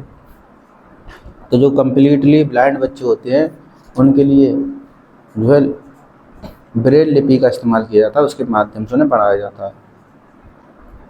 लेकिन यहाँ पर हम उस बच्चे की बात कर रहे हैं जो आंशिक रूप से देख पा रहा है, ठीक है, आंशिक रूप से बाधित है, दृष्टि बाधित है आंशिक रूप से। Allow more time to complete task and provide break. और ऐसा बच्चे जिसको देखने में समस्या है तो पहले तो ही धीरे वो देख कम पाता है, तो हम उसको ज़्यादा समय देंगे काम पूरा करने के लिए, है ना। और अब इसको ब्रेक देते रहेंगे कि थोड़ा भी काम कर लिया 10 मिनट, जिससे कि वो लगातार वो देखे तो उसकी आंखों इफेक्ट ना पड़े, आंखें दर्द ना करें, सिर में दर्द ना हो। इसलिए उसको ब्रेक हम देते रहेंगे कि 10 मिनट कर लो, फिर ब्रेक ले लो, फिर इसके बाद कर लो 10 मिनट और। इस तरह से हमें प्रॉपर उसको ब्रेक देने हैं। और कंप्लीट काम करने के लिए ब्रेक लेगा तो टाइम तो वैसे ही बढ़ जाएगा, तो इसको हमें टाइम भी बढ़ा करके देना है। Do not lower expectation because the student has a visual impaired. यानी कि अगर उसको कम दिख रहा है तो उस ऐसा नहीं है हम कि उसको कम दिखता है तो उसको हम उससे एक्सपेक्टेशन कम रखेंगे, नहीं। उसको हमें और बच्चों की तरह जितना हम और बच्चों से एक्सपेक्ट करते हैं कि हाँ इसको इतना आना चाहिए, उससे भी हम इतनी ही उम्मीद रखेंगे कि इस बच्चे को भी इतना आना चाहिए जितना कि और बच्चे सीख रहे हैं। तो ऐसा नहीं कि वो भाई कमज़ोर है, आँखें उसकी कमज़ोर है, नहीं देख पाता, तो मैंने कहा चलो तुम्हें इतना आ गया बहुत है, ऐसा नहीं कहना है। तो सिलेंटेड डेस्क का प्रयोग करना है। डेस्क कैसी होनी चाहिए? सिलेंट हाइट वाली, यानी कि जो है स्लोप वाली डेस्क का प्रयोग करना चाहिए। लार्ज प्रिंट मटेरियल कैसा हो? लार्ज होना चाहिए, ठीक है।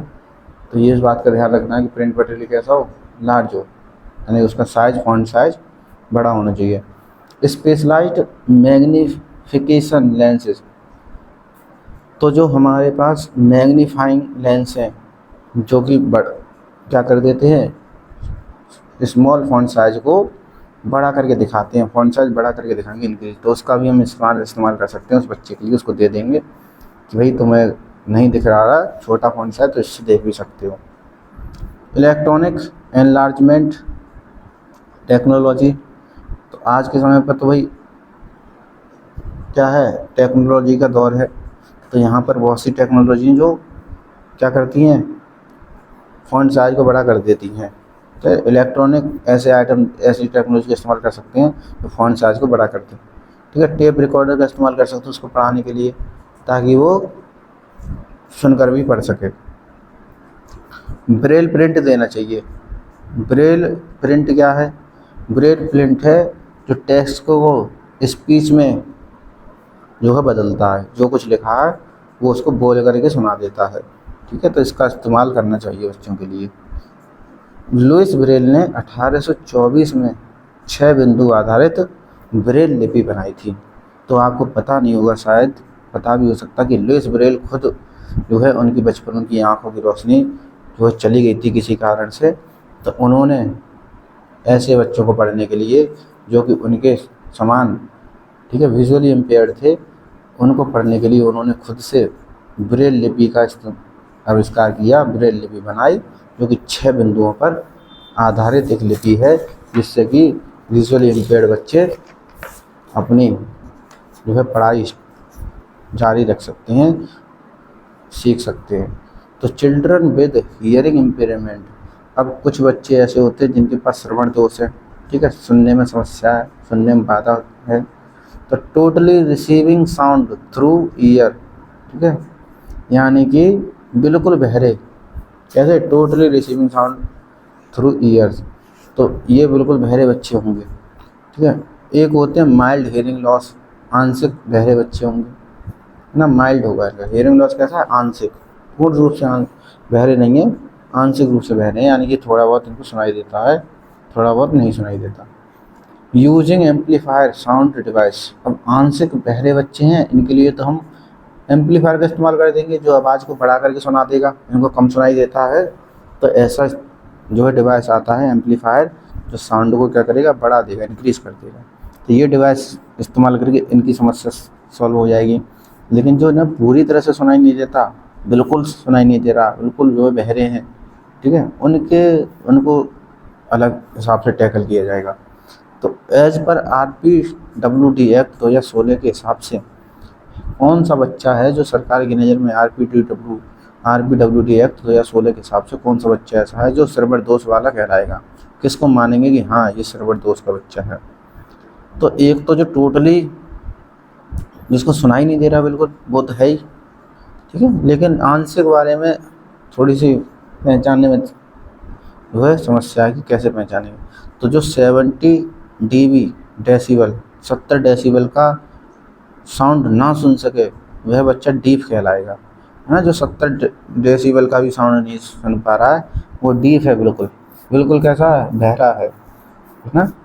तो 60 से 70 डेसिबल का साउंड सुन ले तो भी वह हार्ड ऑफ हियरिंग, है ना, यानी कि वह आंशिक श्रवण कहलाएगा, ठीक है। 60 से 70 का भी सुन पा रहा है तो भी वह जो है कैसा कहलाएगा, आंशिक श्रवण, ठीक है। तो डिलेड रिस्पॉन्स टू साउंड कैसे पहचानेंगे, पहचान कैसे होगी इनकी।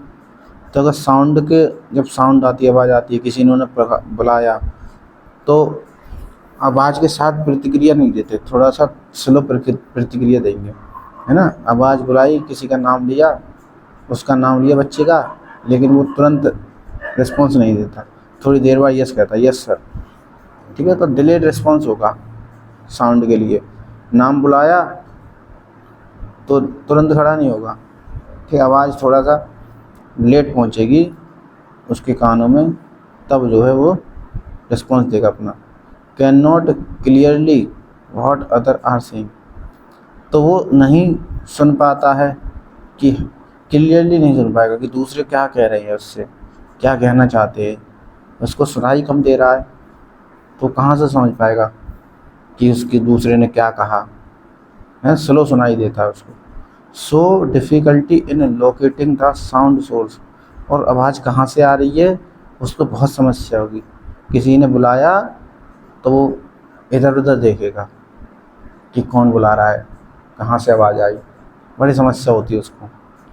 Request for repetition during conversation, किसी से बात कर रहा है तो क्या करेगा, उसकी तरफ कान लगा करके सुनता है, यानी कि दूसरी तरफ गर्दन झुका करके सुनता है, और सामने वाले से रिक्वेस्ट करता है कि भाई क्या बोला तुमने, क्या बोला, ऐसे करके। तो इस तरह से वो रिक्वेस्ट करेगा सामने वाले से जब वो बात कर रहा हुआ, तो क्योंकि उसको सुनाई नहीं देता, ठीक से सुन नहीं पाता, एक बार नहीं सुन पाता। इनकरेक्ट प्रोनाउंसिएशन, बोलेगा तो भाई प्रोनाउंसिएशन उसकी इनकरेक्ट होगी, नहीं बोल पाता सही से। सही से नहीं बोल पा रहा है तो इसका मतलब क्या है, वो जो है हियरिंग इम्पेयरमेंट्स है उसके। गिव इररिलेवेंट आंसर और miss interprets instruction. Give irrelevant answer का मतलब है कि पूछा कुछ है और बताएगा कुछ और, पूछा किसी के बारे में, बता कुछ और ही रहा है, अपना अलग ही बता रहा है, कि वो सही से सुन नहीं पाया, इसलिए वो आंसर जो है वो समझता है कि पूछा ये है, तो वो उसके हिसाब से आंसर देता है। ठीक से नहीं सुन पाता, इसलिए वो जो सुना है उसी के हिसाब से आंसर देगा, जो कि पूछा कुछ और था। तो so poor ability to understand speech in a noisy environment, ठीक है। तो इसकी अगर बहुत ज़्यादा शोर शराबा है, ठीक है, तो वहाँ पर उसको सुनाई नहीं देगा, ठीक है, पुअर एबिलिटी करेगा सर सोचने समझने में, बोलने में। तो tends to turn up the sound volume of television, और टेलीविज़न चल रही है, कुछ भी चल रहा है, ठीक है, तो उससे कहेगा कि आवाज़ को बढ़ा दो, जबकि दूसरे लोग कह रहे हैं कि आवाज़ कम कर दो, वो कहेगा कि आवाज़ बढ़ा दो, क्योंकि उसको वैसे भी सुनाई कम देता है, ठीक है। तो वो अपने हिसाब से कहेगा कि आवाज़ बढ़ाने को कहेगा, जब भी और लोग चाहते कि आवाज़ कम कर दी जाए, लेकिन वो कह रहा है कि आवाज़ बढ़ा दो, इसका मतलब कि उसको हियरिंग इम्पेयरमेंट है। डिलेड लैंग्वेज डेवलपमेंट, और वही लैंग्वेज का डेवलपमेंट, भाषा विकास बहुत ही स्लो होगा, हैं, देर से होगा, ठीक है, तीव्र गति से नहीं होगा, द्रुत गति से होगा, धीमी गति से होता है, और बहुत देर में होता है इनका भाषा विकास। सुन ही नहीं पाते ठीक से तो कहाँ से भाषा विकास हो जाएगा। Poor attention in class, class में अटेंशन बहुत ही कम होगा इनका, ध्यान केंद्रित नहीं कर पाते हैं, ठीक है। तो सुनने से ज़्यादा सामने वाले के फेशियल एक्सप्रेशन और होंठों पर ज़्यादा ध्यान देंगे, होंठों से समझने की कोशिश करेंगे कि सामने वाले ने क्या कहा, ठीक है, उनके होंठों को पढ़ने की कोशिश करती है। मोटो को समझने की कोशिश करते हैं। फेशियल एक्सप्रेशन पर ध्यान देंगे, कैसा हाव भाव है सामने वाले का, क्या कहना चाहता है, गुस्से में है कि खुश है, तो इन चीज़ों पर ज़्यादा ध्यान जाता है। सर्वर दोष बच्चों को कैसे पहचाने, अब जिसके पास सर्वर दोष है उसको पहचाने कैसे, ठीक है। तो जहाँ भी ज़रूरत हो हियरिंग एड टेक्नोलॉजी को का प्रयोग करना है, जहाँ भी ज़रूरत है हियरिंग एड टेक्नोलॉजी का प्रयोग करना है। Closed caption decoders, FM system, sound field system, silent overhead projector, इन सभी का इस्तेमाल करना है, ठीक है। तो कैप्शन डिकोडर्स जानते हैं, क्लोज्ड कैप्शन डिकोडर्स, जब हम कोई चीज़ देखते हैं तो नीचे लिखा हुआ आता है साथ साथ, वीडियो चल रही है तो कैप्शन अगर सीसी आप ऑन कर देंगे, ठीक है, तो वहाँ से आपको कैप्शन दिखाई देगा, नीचे लिखा हुआ भी नज़र आएगा, तो ये भी इस्तेमाल कर सकते हैं, ठीक है। साउंड फील्ड सिस्टम भी इस्तेमाल करते हैं, ओवरहेड प्रोजेक्ट साइलेंट वाले भी इस्तेमाल कर सकते हैं, जिससे इन्हें हेल्प मिलेगी, ठीक है। तो अब हियरिंग इम्पेयरमेंट के लिए टेक्नोलॉजी कौन कौन सी है, तो एक तो हियरिंग एड्स हैं, ठीक है, जो मशीनें आती हैं, एक बॉडी बार्न है, ठीक है, बॉडी में लगाने वाली, और बिहाइंड द ईयर कान में लगाने वाली, इन द ईयर कान के अंदर लगाने वाली, आई ग्लास, ठीक है, आई ग्लास पे लगाने वाली होती है। FM frequency modulation amplification system, तो ये क्या करता है, ये साउंड बढ़ाने वाला है, modulation amplifier. Telecommunication device for the deaf, ये टेली कम्युनिकेशन डिवाइस भी आते हैं, ठीक है। प्रिंटेड नोट्स प्रोवाइड करनी है इनको, भाई सुनना ही कम देता है तो इनको हम ज़्यादा से ज़्यादा प्रिंटेड नोट्स प्रोवाइड कराएंगे, ज़्यादा से ज़्यादा फेशियल एक्सप्रेशन का प्रयोग करेंगे ताकि इन्हें ये हमारे फेशियल एक्सप्रेशन को समझ सकें। और मॉडरेट, ठीक है, पेस में बोलना है ना, एकदम ऐसा नहीं कि धीरे बोल दिया तेज़ बोल दिया, एक आपको मॉडरेट पेस रखना जिससे कि वो समझ सके। तो ये चीज़ों का ध्यान रखना जब हियरिंग इम्पेयरमेंट बच्चों को आप पढ़ाएंगे। चिल्ड्रन विद इंटेलेक्चुअल डिसेबिलिटीज़, इसको बोलते हैं आईडीज़, ये क्या होती है, कौन होते हैं ये बच्चे, तो एज पर RPWD एक्ट 2016 इंटेलेक्चुअल फंक्शनिंग और अडेप्टिव बिहेवियर, ये दो चीज़ें हैं जो आईडीज़ के बारे में क्या कहती हैं देखते हैं।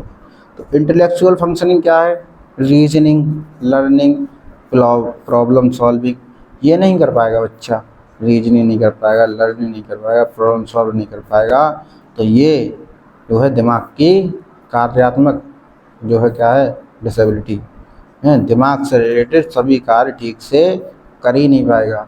दिमाग से क्या होता है, imagination, reasoning, thinking, problem solving, ये नहीं कर पाएगा। अडेप्टिव बिहेवियर क्या है, अडेप्टिव बिहेवियर में एवरीडे लाइफ के जितने भी काम हैं, बड़ी समस्या होगी करने में। सोशल स्किल, सामाजिक स्किल्स, बात करना, इंटरेक्शन, कम्युनिकेशन, प्रैक्टिकल स्किल है, तो ये नहीं कर पाता है। व्यवहारात्मक कार्य करने में बहुत ज़्यादा समस्या होती है, तो समाज में ठीक से नहीं रह पाएगा, ठीक है, ऐसा बच्चा वो आईडीज़ कहलाएगा। यानी कि ना तो बेचारा दिमाग कार्य उसका ठीक से कर रहा है, ना उसका व्यवहार ठीक से कार्य कर रहा है, तो वह आईडीज़, वो आईडी इंटेलेक्चुअल डिसेबिलिटी। तो यह अक्षमता 18 साल से पहले ही पता लग जाती है, ठीक है, आईडीज़ का पता चल जाएगी, 18 साल से पहले ही पता चल जाएगी। WHO के अनुसार MR क्या है, MR मतलब मेंटली रिटार्डेड, तो WHO के अनुसार MR कौन है, मेंटली रिटार्डेड। तो डेवलपमेंट पीरियड के समय पर, ठीक है, माइंड का डेवलपमेंट रुक जाता है, जैसे कि कॉग्निशन, मोटर, सोशल स्किल, इन सभी का विकास क्या हो जाए, रुक जाएगा, ठीक है। तो वो WHO कहता है कि डेवलपमेंट स्टेज, डेवलपमेंट प्रोसेस के दौरान क्या होगा, विकास रुक जाएगा माइंड का। तो WHO proposed for DSM-5 is IDs, ठीक है। DSM-5 क्या है, ये DSM WHO ने जो है प्रपोज किया है DSM-5 को, किसके लिए, आईडीज़ के लिए। तो ICD international classification of disease, ID intellectual disabilities, IDD intellectual and developmental disabilities, DSM diagnostic and statistical manual for mental disorder, और MR मेंटली रिटार्डेशन, ठीक है, तो ये ध्यान रखना है। तो आईडी और एमआर होने का कारण क्या है, कौन किस बच्चे को हम आईडी कहेंगे, आईडी इंटेलेक्चुअल डिसेबल या फिर मेंटली रिटार्डेड, ठीक है। तो दिमाग का विकास ना होना वही है, दिमाग का विकास नहीं हो पा रहा है ना, इंटेलेक्चुअल डिसेबिलिटी है, बौद्धिक क्षमता का विकास नहीं हो पा रहा है, वही है क्या, आईडी और एमआर। तो जेनेटिक कंडीशंस हो सकती है ना, प्रीनेटल प्रॉब्लम समस्या हो सकती है जिस वजह से बच्चे का दिमाग का विकास नहीं हो पा रहा, समस्या हो सकती है जेनेटिक में, प्रीनेटल में हो सकती है, ठीक है। पेरीनेटल प्रॉब्लम हो सकती है जन्म के बाद में, मेटाबॉलिक प्रॉब्लम्स हो सकती हैं, exposure to certain types of disease और टॉक्सिन्स, किसी और बीमारी की वजह से या किसी टॉक्सिस की वजह से ऐसा हो सकता है कि उसका दिमाग का विकास रुक जाए। आयोडीन डेफिशिएंसी, ठीक है, इसे बोलते हैं क्रेटिनिज्म। तो आयोडीन की कमी हो जाती है तो उसे बोलते हैं क्रेटिनिज्म, आयोडीन की कमी है उससे भी दिमाग का विकास रुक जाता है, तो वही बच्चा आईडी बन जाएगा। माल न्यूट्रिशन, कुपोषण के कारण भी हो जाता है बहुत बड़ी समस्या, तो आयोडीन की कमी के कारण बच्चा आईडी या एमआर बन सकता है, ये बात को ध्यान रखना है। कुपोषण के कारण भी बच्चा एमआर मेंटली रिटार्डेड हो सकता है। तो आईडी या एमआर का आईक्यू 0 से 70 के बीच में हो सकता है, ठीक है।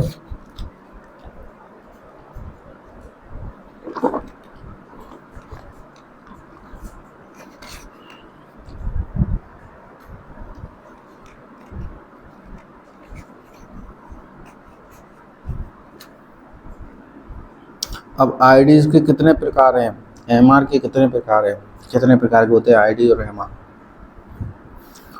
तो पहले तो 3 प्रकार थे, अब हैं 4 प्रकार। कौन कौन से, ईएमआर, टीएमआर और सीएमआर। ईएमआर कौन से हैं, educable, T for TMR trainable, CMR custodial, mental retarded.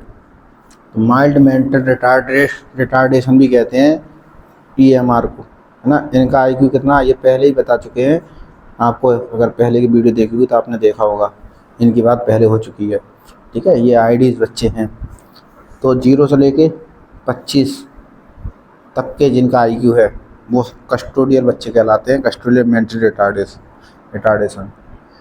35 से लेके 50 तक के बच्चों को कहते हैं ट्रेनेबल एमआर, टीएमआर। इनका आईक्यू 35 से 50 होगा।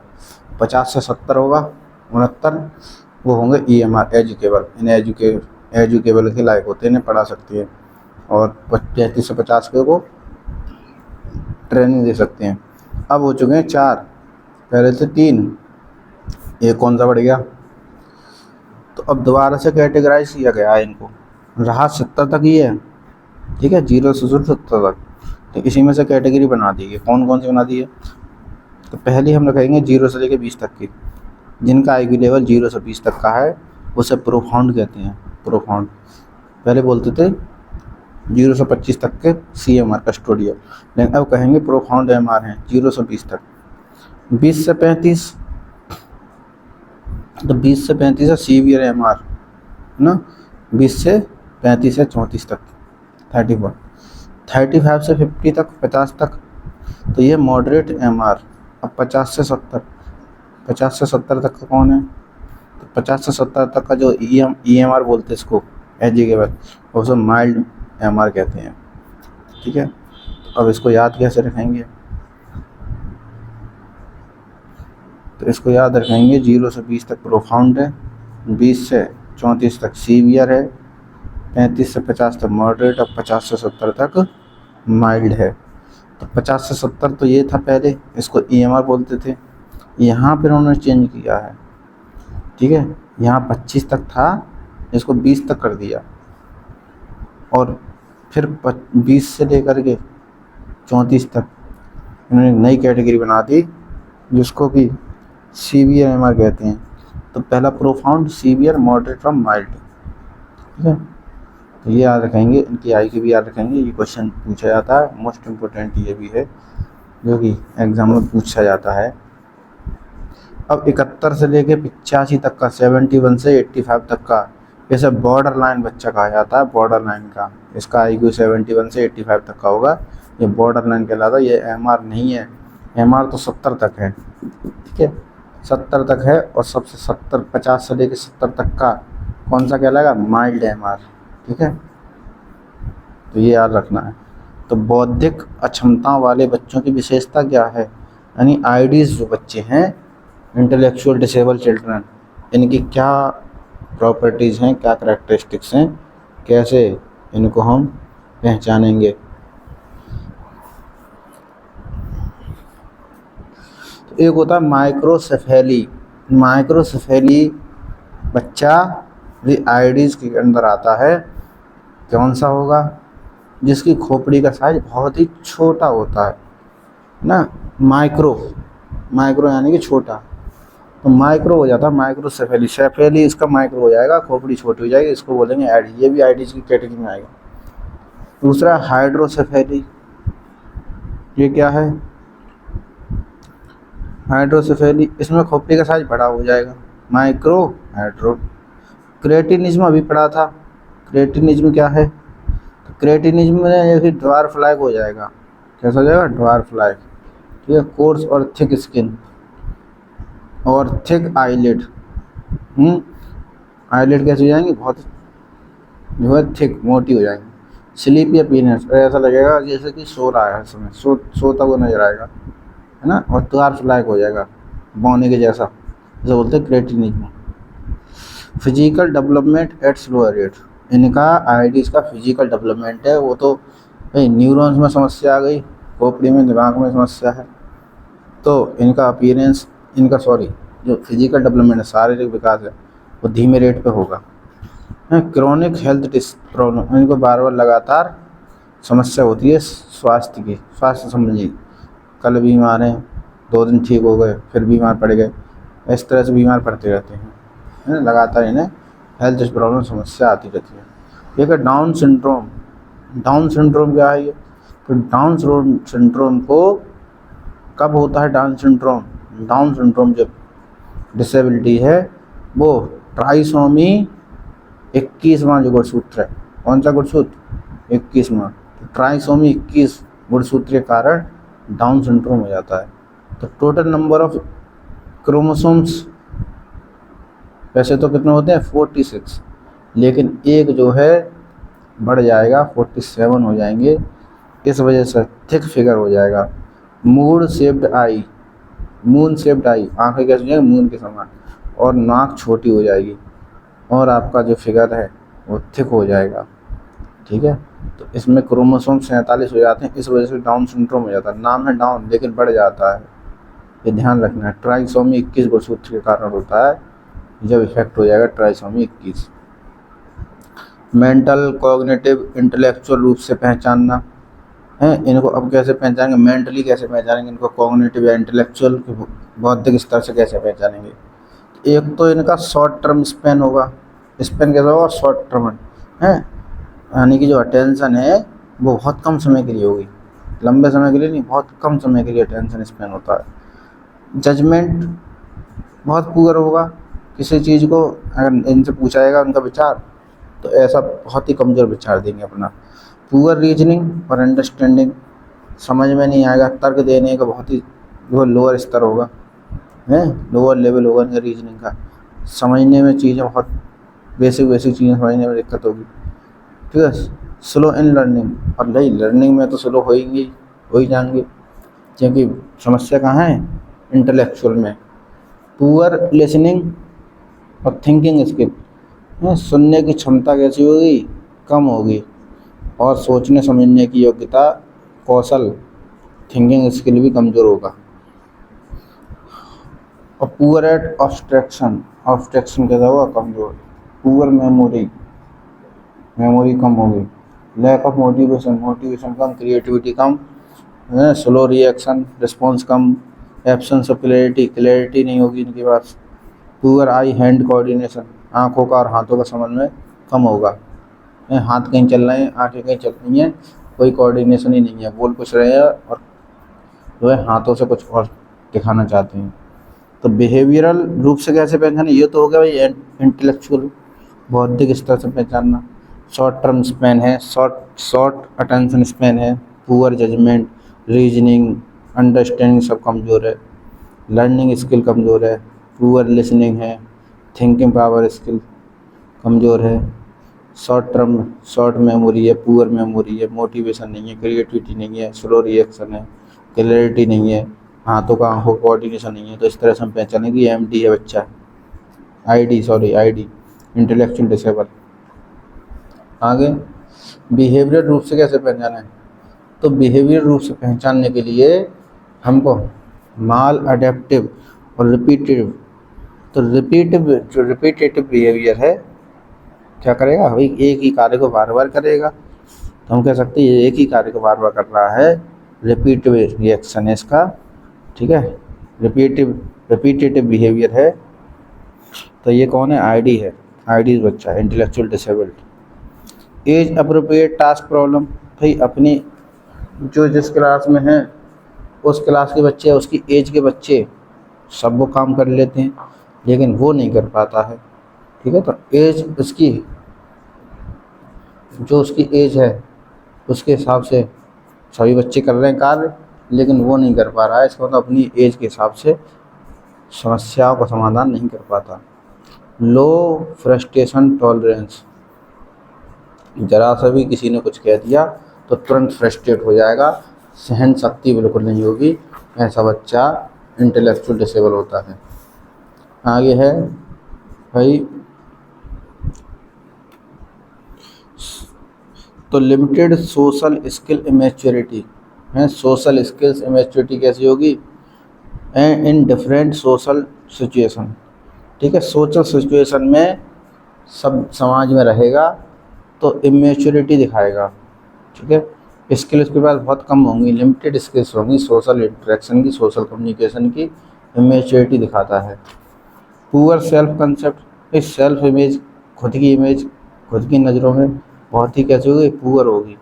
लैक ऑफ सेल्फ कॉन्फिडेंस के नाम पे उसके पास कमी होगी, खुद का सेल्फ कॉन्फिडेंस बहुत ही कम होगा, उसका कमी होगी उसके पास, होगा नहीं होगा पता नहीं, बहुत कम होगा, हो भी सकता नहीं भी हो सकता, और कम भी हो सकता सेल्फ कॉन्फिडेंस। ये तो हो गया भाई कैसे पहचानना, ये हो गया आपका बिहेवियर के हिसाब से पहचानना। अब बातचीत करके कैसे पहचान लेंगे, कम्युनिकेशन अगर करेंगे ऐसे बच्चे से, आईडीज से, तो उससे हम कैसे पहचानेंगे, तो कम्युनिकेशन करके कैसे पहचानेंगे, तो लिमिटेड वोकेबलरी है, शब्दों का भंडार कैसा होगा, बहुत कम होगा। डिलेड इन स्पीच और लैंग्वेज डेवलपमेंट, यानी कि बहुत देर में सोच समझ के, बहुत ज़्यादा सोचने के बाद, समझने के बाद तब बोलेगा, है, स्लो बोलता है, और उसकी भाषा का विकास भी इतना अच्छा नहीं होगा जितना कि उस एज के बच्चे का होना चाहिए। Displaced articulation disorder, limited written communication skill, slow response और reaction, poor speech, unusual voice, problem in understanding multiple instruction, ठीक है, मल्टीपल इंस्ट्रक्शन को समझने में उसको बहुत ज़्यादा समस्या होगी, ऐसा बच्चा आईडीज़ कहलाएगा। अब एमआर और आईडीज़ का कारण क्या, क्यों बन जाते हैं बच्चे एमआर, है ना, तो अभी इससे पहले हमने बताया था कि क्या इन्फेक्शन और इंटॉक्सिकेशन, कोई इन्फेक्शन हो गया है या कोई जहरीला पदार्थ जो चला गया उसकी वजह से हो सकता है। रुबेला है, सिफिलिस है, एल्कोहल है, लेड पॉइजनिंग, ये सभी चीज़ें हैं जो एमआर बना सकती हैं किसी बच्चे को।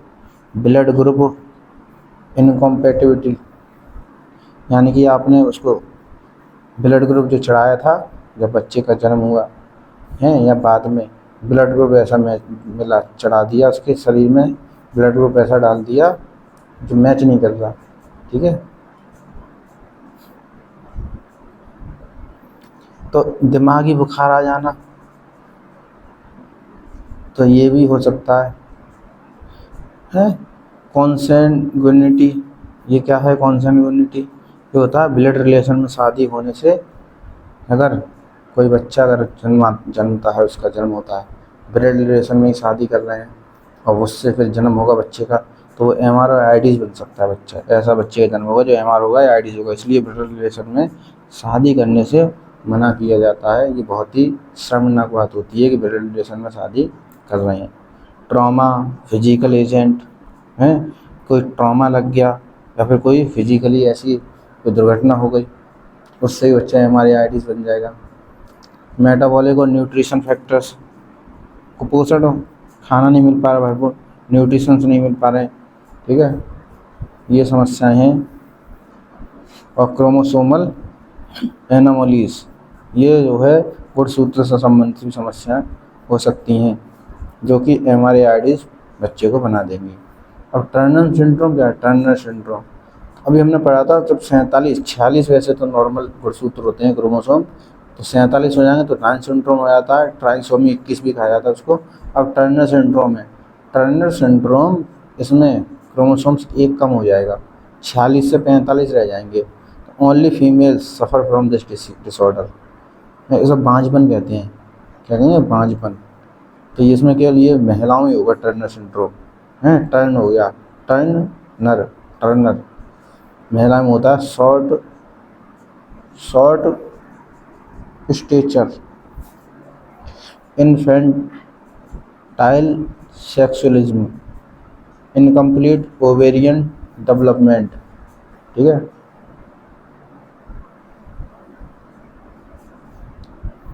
कॉग्निशियल हार्ट डिसीज, एल्बो डिफॉर्मिटीज़। तो ये जो है टर्नर सिंड्रोम क्या होता है? कुल मिला के ये आपका महिला में होगा। और इसमें बांझपन बोलते हैं हिंदी में। तो बांझपन तो आप सब लोग जानते होंगे, बांझपन क्या होता है, इसको याद रखना है, ठीक है।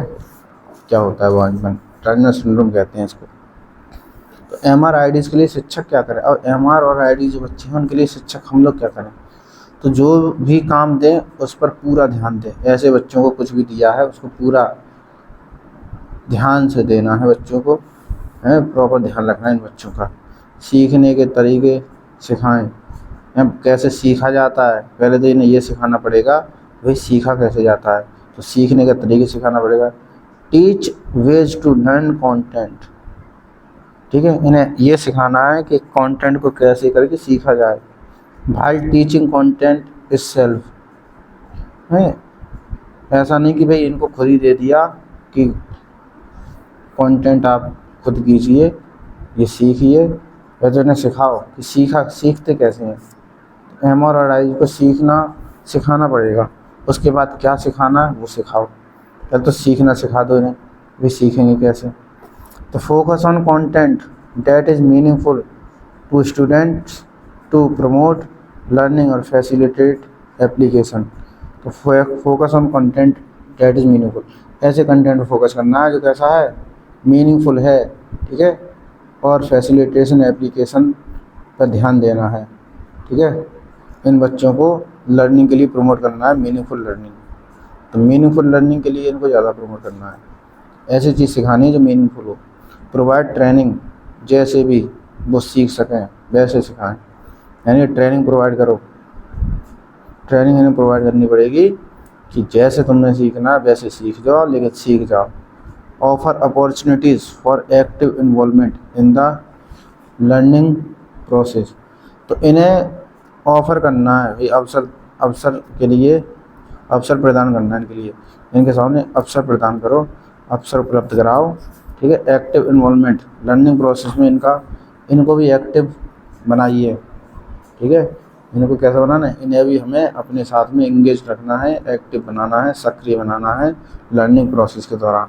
ऐसा नहीं है ID से MR है तो उसको अलग अलग थलग कर देंगे, एक कोने में बैठा रहने देंगे, नहीं। सभी बच्चों के साथ में इनको भी हमको साथ लेके चलना है, इनको भी हमको इन्वॉल्व करना है लर्निंग प्रोसेस में। अब चिल्ड्रन विद लोकोमोटर डिसेबिलिटीज़, ऐसे बच्चे जिनको चलने फिरने में बहुत ही ज़्यादा क्या है, समस्या है, डिसेबल्ड है, चल फिर नहीं पाते हैं, ठीक से नहीं चल पाते, बिल्कुल ही नहीं चल पाते, ऐसे बच्चों के बारे में पढ़ेंगे। तो मूवमेंट में समस्या आएगी, चलने फिरने में समस्या आएगी, अपनी बॉडी से करने वाले काम नहीं कर पाते हैं, ऐसे काम नहीं कर पाएंगे जो कि खुद किए जाते हैं वो भी नहीं कर पाएंगे। हड्डियाँ कमज़ोर होती हैं, हड्डियाँ कमज़ोर होंगी तभी तो नहीं चल पाते हैं। कमज़ोर मसल्स होती हैं, मसल्स कमज़ोर होती हैं ब्रेन, स्पाइनल कॉर्ड, जॉइंट ये सब कुछ कमज़ोर होंगे, इसलिए बेटा इनको चलने फिरने में बहुत ज़्यादा समस्या आ रही है। ये आनुवांशिक भी हो सकता है, बड़ी समस्या है। नहीं, ये कैसी हो सकती है लोकोमोटर डिसेबिलिटी? आनुवांशिकता से भी हो सकती है, यानी कि पूर्वज में किसी पे होगी बीमारी, डिसेबिलिटी, तो ये आ जाएगी।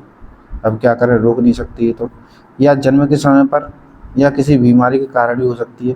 भाई जन्म के समय हो जाए, अब बच्चा क्या करें, किसी को लोकोमोटर डिसेबिलिटी हो गई जन्म के समय पर, अब उसमें इसका तो कोई दोष नहीं है, नहीं आनुवंशिकता में मिल गई, इसमें भी बेचारा वो कुछ नहीं कर सकता।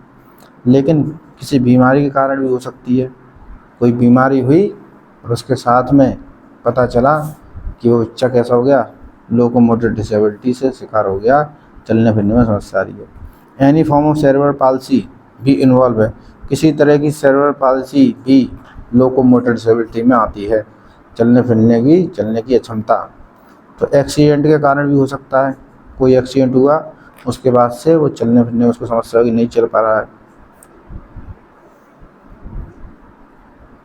मसल स्केलेटल के कारण भी हो सकता है, ठीक है। कॉग्निशियल माल इन्फॉर्मेशन के कारण हो सकता है, एक्सीडेंट के कारण हो सकता है, ये सब कारण है। पोलियो, रिकेट्स, स्पाइनल बाइफिडा, ये सब बीमारियां हैं, इनके कारण हो सकता है, ठीक है। तो डिफॉर्मिटीज़ और स्पाइन की विकराल विकृपता, ठीक है। तो कैसा है, स्पाइन हमारा जो है किसी बच्चे का, उसका आकार या रूप या फॉर्म उसकी ठीक नहीं है। तो ये चीज़ें हैं जो बच्चे को लोकोमोटर डिसेबिलिटीज़ तो इससे हो जाती है, चलने फिरने में समस्या हो जाती है, ठीक है। इसका अब बचाव क्या है, इंटरवेंशन क्या है इसका, ठीक है। तो हम इसको कैसे रोकें? तो फिजिकल थेरेपी जो होती है ऐसे बच्चों की, यही जो है इससे ये इलाज है, फिजिकल थेरेपी कराई जाए। ऑक्यूपेशनल थेरेपी से इलाज किया जाए, स्पीच एंड लैंग्वेज थेरेपी से इलाज किया जाए। Access and barrier free environment, ये RT 2009 कहता है। तो RT 2009 में कंपलसरी बताया कि एक्सेस और बैरियर फ्री एनवायरनमेंट किया जाए लोकोमोटर डिसेबिलिटीज़ के लिए। जो चलने फिरने में जो बच्चे ऐसे हैं तो चलने फिरने में समस्या है, उनके लिए हम हर जगह ऐसा एनवायरनमेंट बना दें जो बैरियर फ्री हो और जिससे कि बच्चे सुविधाजनक सुगमता से आ जा सकें। अब है बैकवर्ड चिल्ड्रन, पिछड़े बालक, ये किसी भी कारण से पिछड़े हो सकते हैं। क्या कारण है, ये पिछड़ गए हैं बस। अब पिछड़ने का कारण कुछ भी हो सकता है, तो ये बच्चे किसी भी कारण से, जब बच्चा पिछड़ जाता है तो उसे बोलते हैं बैकवर्ड चिल्ड्रन हो गया। स्कूल वर्क को भी पूरा नहीं कर पाते हैं। साइरल बर्ट ने अपनी उम्र के क्या कहा है, साइरल बर्ट ने कहा है कि अपनी उम्र के भी कामों को नहीं कर पाते हैं, ठीक है। तो बैकवर्ड चिल्ड्रन जो है वो स्लो लर्नर होता है ना। तो ये backward children is a slow learner, धीरे धीरे सीखेगा। अब इसका बैकवर्ड चिल्ड्रन का कारण कुछ भी हो सकता है, लेकिन पिछड़ गया है किस कारण से वैसा पता नहीं, यानी पढ़ाई में पीछे रह गया, शिक्षा में पीछे रह गया, ठीक है। तो पढ़ाई में पीछे रहने का, शिक्षा में पीछे रहने के कारण इन्हें पिछड़े बालक कहा जाता है। किसी और वजह से पिछड़े नहीं है, पढ़ाई में पीछे रह गए हैं, ठीक है। तो एजुकेशनल रेशियो 85 से कम होता है। एजुकेशन रेशियो क्या होता है, एजुकेशन रेशियो का फॉर्मूला साइरल बर्ट ने दिया था, इसको हम बोलते हैं, ठीक है, ये है formula EA, educational as upon chronological age into 100। इस फार्मूले से हम एजुकेशनल रेशियो निकाल सकते हैं। तो नॉर्मल एजुकेशन रेशियो कितना होता है, नॉर्मल 85 से लेके 155 तक का, इस बात को ध्यान रखेंगे। ये पूछा जा सकता है कि नॉर्मल एजुकेशन रेशियो है कितना। तो नॉर्मल IQ तो सबको याद होगा 90 से 110, लेकिन इसको भी याद रखना है कि नॉर्मल एजुकेशन रेशियो कितना, 85 से 155, और बैकवर्ड चिल्ड्रन का रेशियो 85 से कम होगा। तो टाइप्स ऑफ बैकवर्डनेस में पिछड़ापन कितने प्रकार का है, पिछड़ापन 2 प्रकार का, एक जनरली बैकवर्डनेस और दूसरा स्पेसिफिक बैकवर्डनेस। तो जनरली जो बैकवर्डनेस है वो हर सब्जेक्ट में पिछड़ जाएगा बच्चा, किसमें हो गया, जनरल, हर सब्जेक्ट में पिछड़ गया। स्पेसिफिक बैकवर्डनेस यानी किसी विशेष क्षेत्र में पिछड़ गया है, किसी विशेष क्षेत्र में पिछड़ा हुआ बच्चा स्पेसिफिक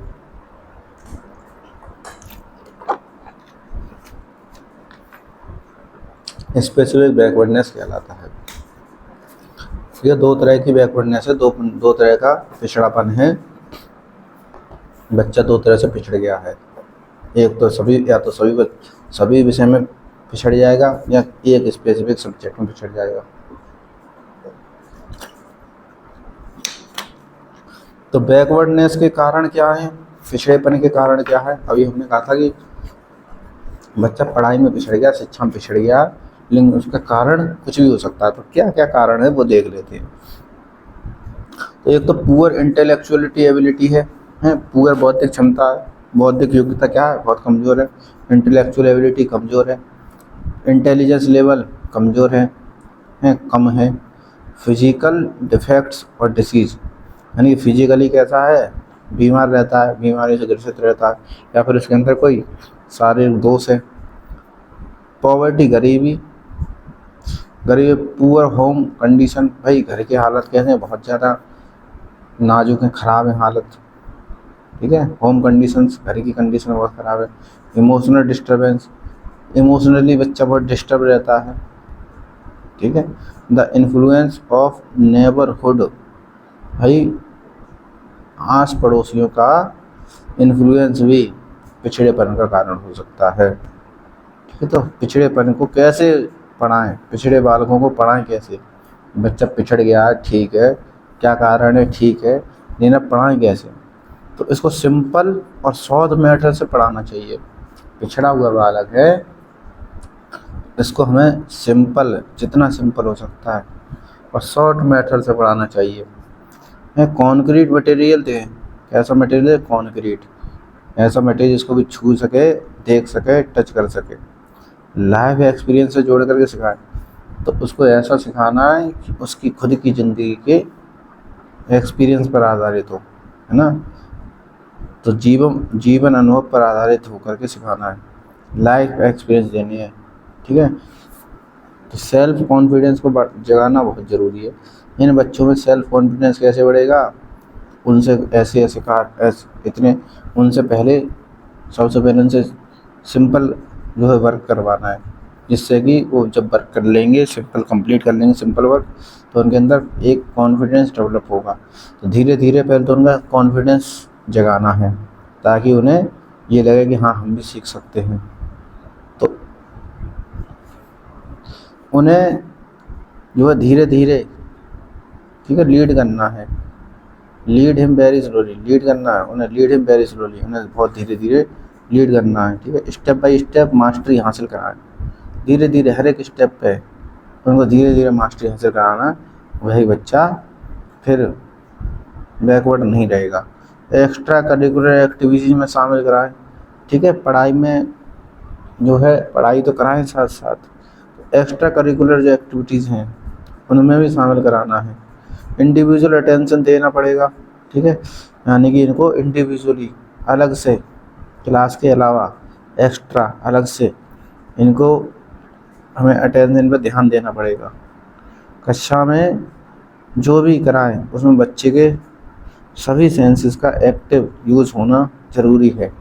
यानी क्लास में कुछ भी करा रहे हैं, कोई भी एक्टिविटी करा रहे हैं, कुछ भी आप सिखा रहे हैं, तो हर एक बच्चे का, ये नहीं के लिए नहीं है कि पर हर एक बच्चे का ऐसी एक्टिविटी करवाएं, इस माध्यम से सिखाएं कि ज़्यादा से ज़्यादा सेंस, ठीक है, पांचों ज्ञानेंद्रियों का इस्तेमाल हो। तो ऐसी ज़्यादा से ज़्यादा सेंसेस का यूज़ हो और बच्चा एक्टिवली सीखे, यही बहुत ज़रूरी है बच्चों को सीखने के लिए। विशेषज्ञों की मदद ले सकते हैं, पिछड़े बालकों को पढ़ाने के लिए विशेषज्ञों की मदद भी ले सकते हैं। Teacher must have great patience, तो भाई ऐसे बच्चों के लिए ऐसा शिक्षक होना चाहिए जिसके पास खुद पेशेंस हो, है, क्योंकि वो तो पिछड़ा हुआ है, उसे जो चीज़ें स्लो लर्नर है वो तो धीरे धीरे सीखेगा। छोटी छोटी चीज़ भी उसने पहली बार सुनी होगी तो उससे समस्या होगी। टीचर के पास पेशेंस नहीं है, कूट काट देगा उसे। तो ऐसे जो है टीचर के पास भी ग्रेट पेशेंस होना चाहिए। बच्चों की प्रशंसा करें, सिंपैथी रखें, ऐसे बच्चों की प्रशंसा करनी पड़ेगी ताकि उनके अंदर सेल्फ कॉन्फिडेंस डेवलप हो सके। तो विशिष्ट पिछड़ेपन में उपचारात्मक शिक्षण दें, यानी किसी कोई बच्चा एक स्पेसिफिक सब्जेक्ट में या स्पेसिफिक फील्ड में कमज़ोर है तो हमको पहले उसको उपचारात्मक शिक्षण देना पड़ेगा। उपचारात्मक शिक्षण क्या होता है ये हम बताएंगे आपको अगली वीडियो में। निदानात्मक परीक्षण के बाद ही उपचारात्मक शिक्षण देना चाहिए। तो पहले हमें समस्या ढूंढनी है कि आखिर बच्चे को कहाँ पे क्या समस्या है विशिष्ट पिछड़ेपन में, फिर उसके बाद उसको उपचारात्मक शिक्षण देना पड़ेगा, उसका इलाज करना पड़ेगा। तो ये चीज़ है। आगे हैं बाल अपराधी बच्चे, ठीक है, इन्हें बोलते हैं जुवेनाइल डेलिक्वेंट्स। खतरनाक बच्चे हैं, बाल अपराधी हैं, छोटे हैं लेकिन हैं बहुत खतरनाक, ठीक है। तो बाल अपराधी कौन से होते हैं? उसके बाद डिसएडवांटेज और डेप्राइव्ड चिल्ड्रन, ये है। फिर आपका तो ये हो गया। इसके लिए हम इसको बाल अपराधी वाले को अब हम करेंगे कब? कल करेंगे, ठीक है। बाल अपराधी बच्चे कौन से होते हैं, ठीक है, बाल अपराध से बच्चों को कैसे बचाया जाए, ठीक है। और वंचित बच्चे कौन से हैं? डिसएडवांटेजेड और डिप्राइव्ड चिल्ड्रन, इसको भी हम कल करेंगे, ठीक है। उसके बाद कल ही लर्निंग डिसेबिलिटीज़ वाला जो टॉपिक है वो पढ़ेंगे। उसके बाद टीचिंग स्टाइल और मेथड्स। तो अभी बहुत कुछ करना बाकी है, ठीक है। तो अभी इतना ही हम करते हैं, यहाँ तक हो गया बैकवर्ड चिल्ड्रन, हमने ये टॉपिक पढ़ लिया है। तो आगे का हम कल पढ़ेंगे। तब तक के लिए जय हिंद, जय भारत, वंदे मातरम।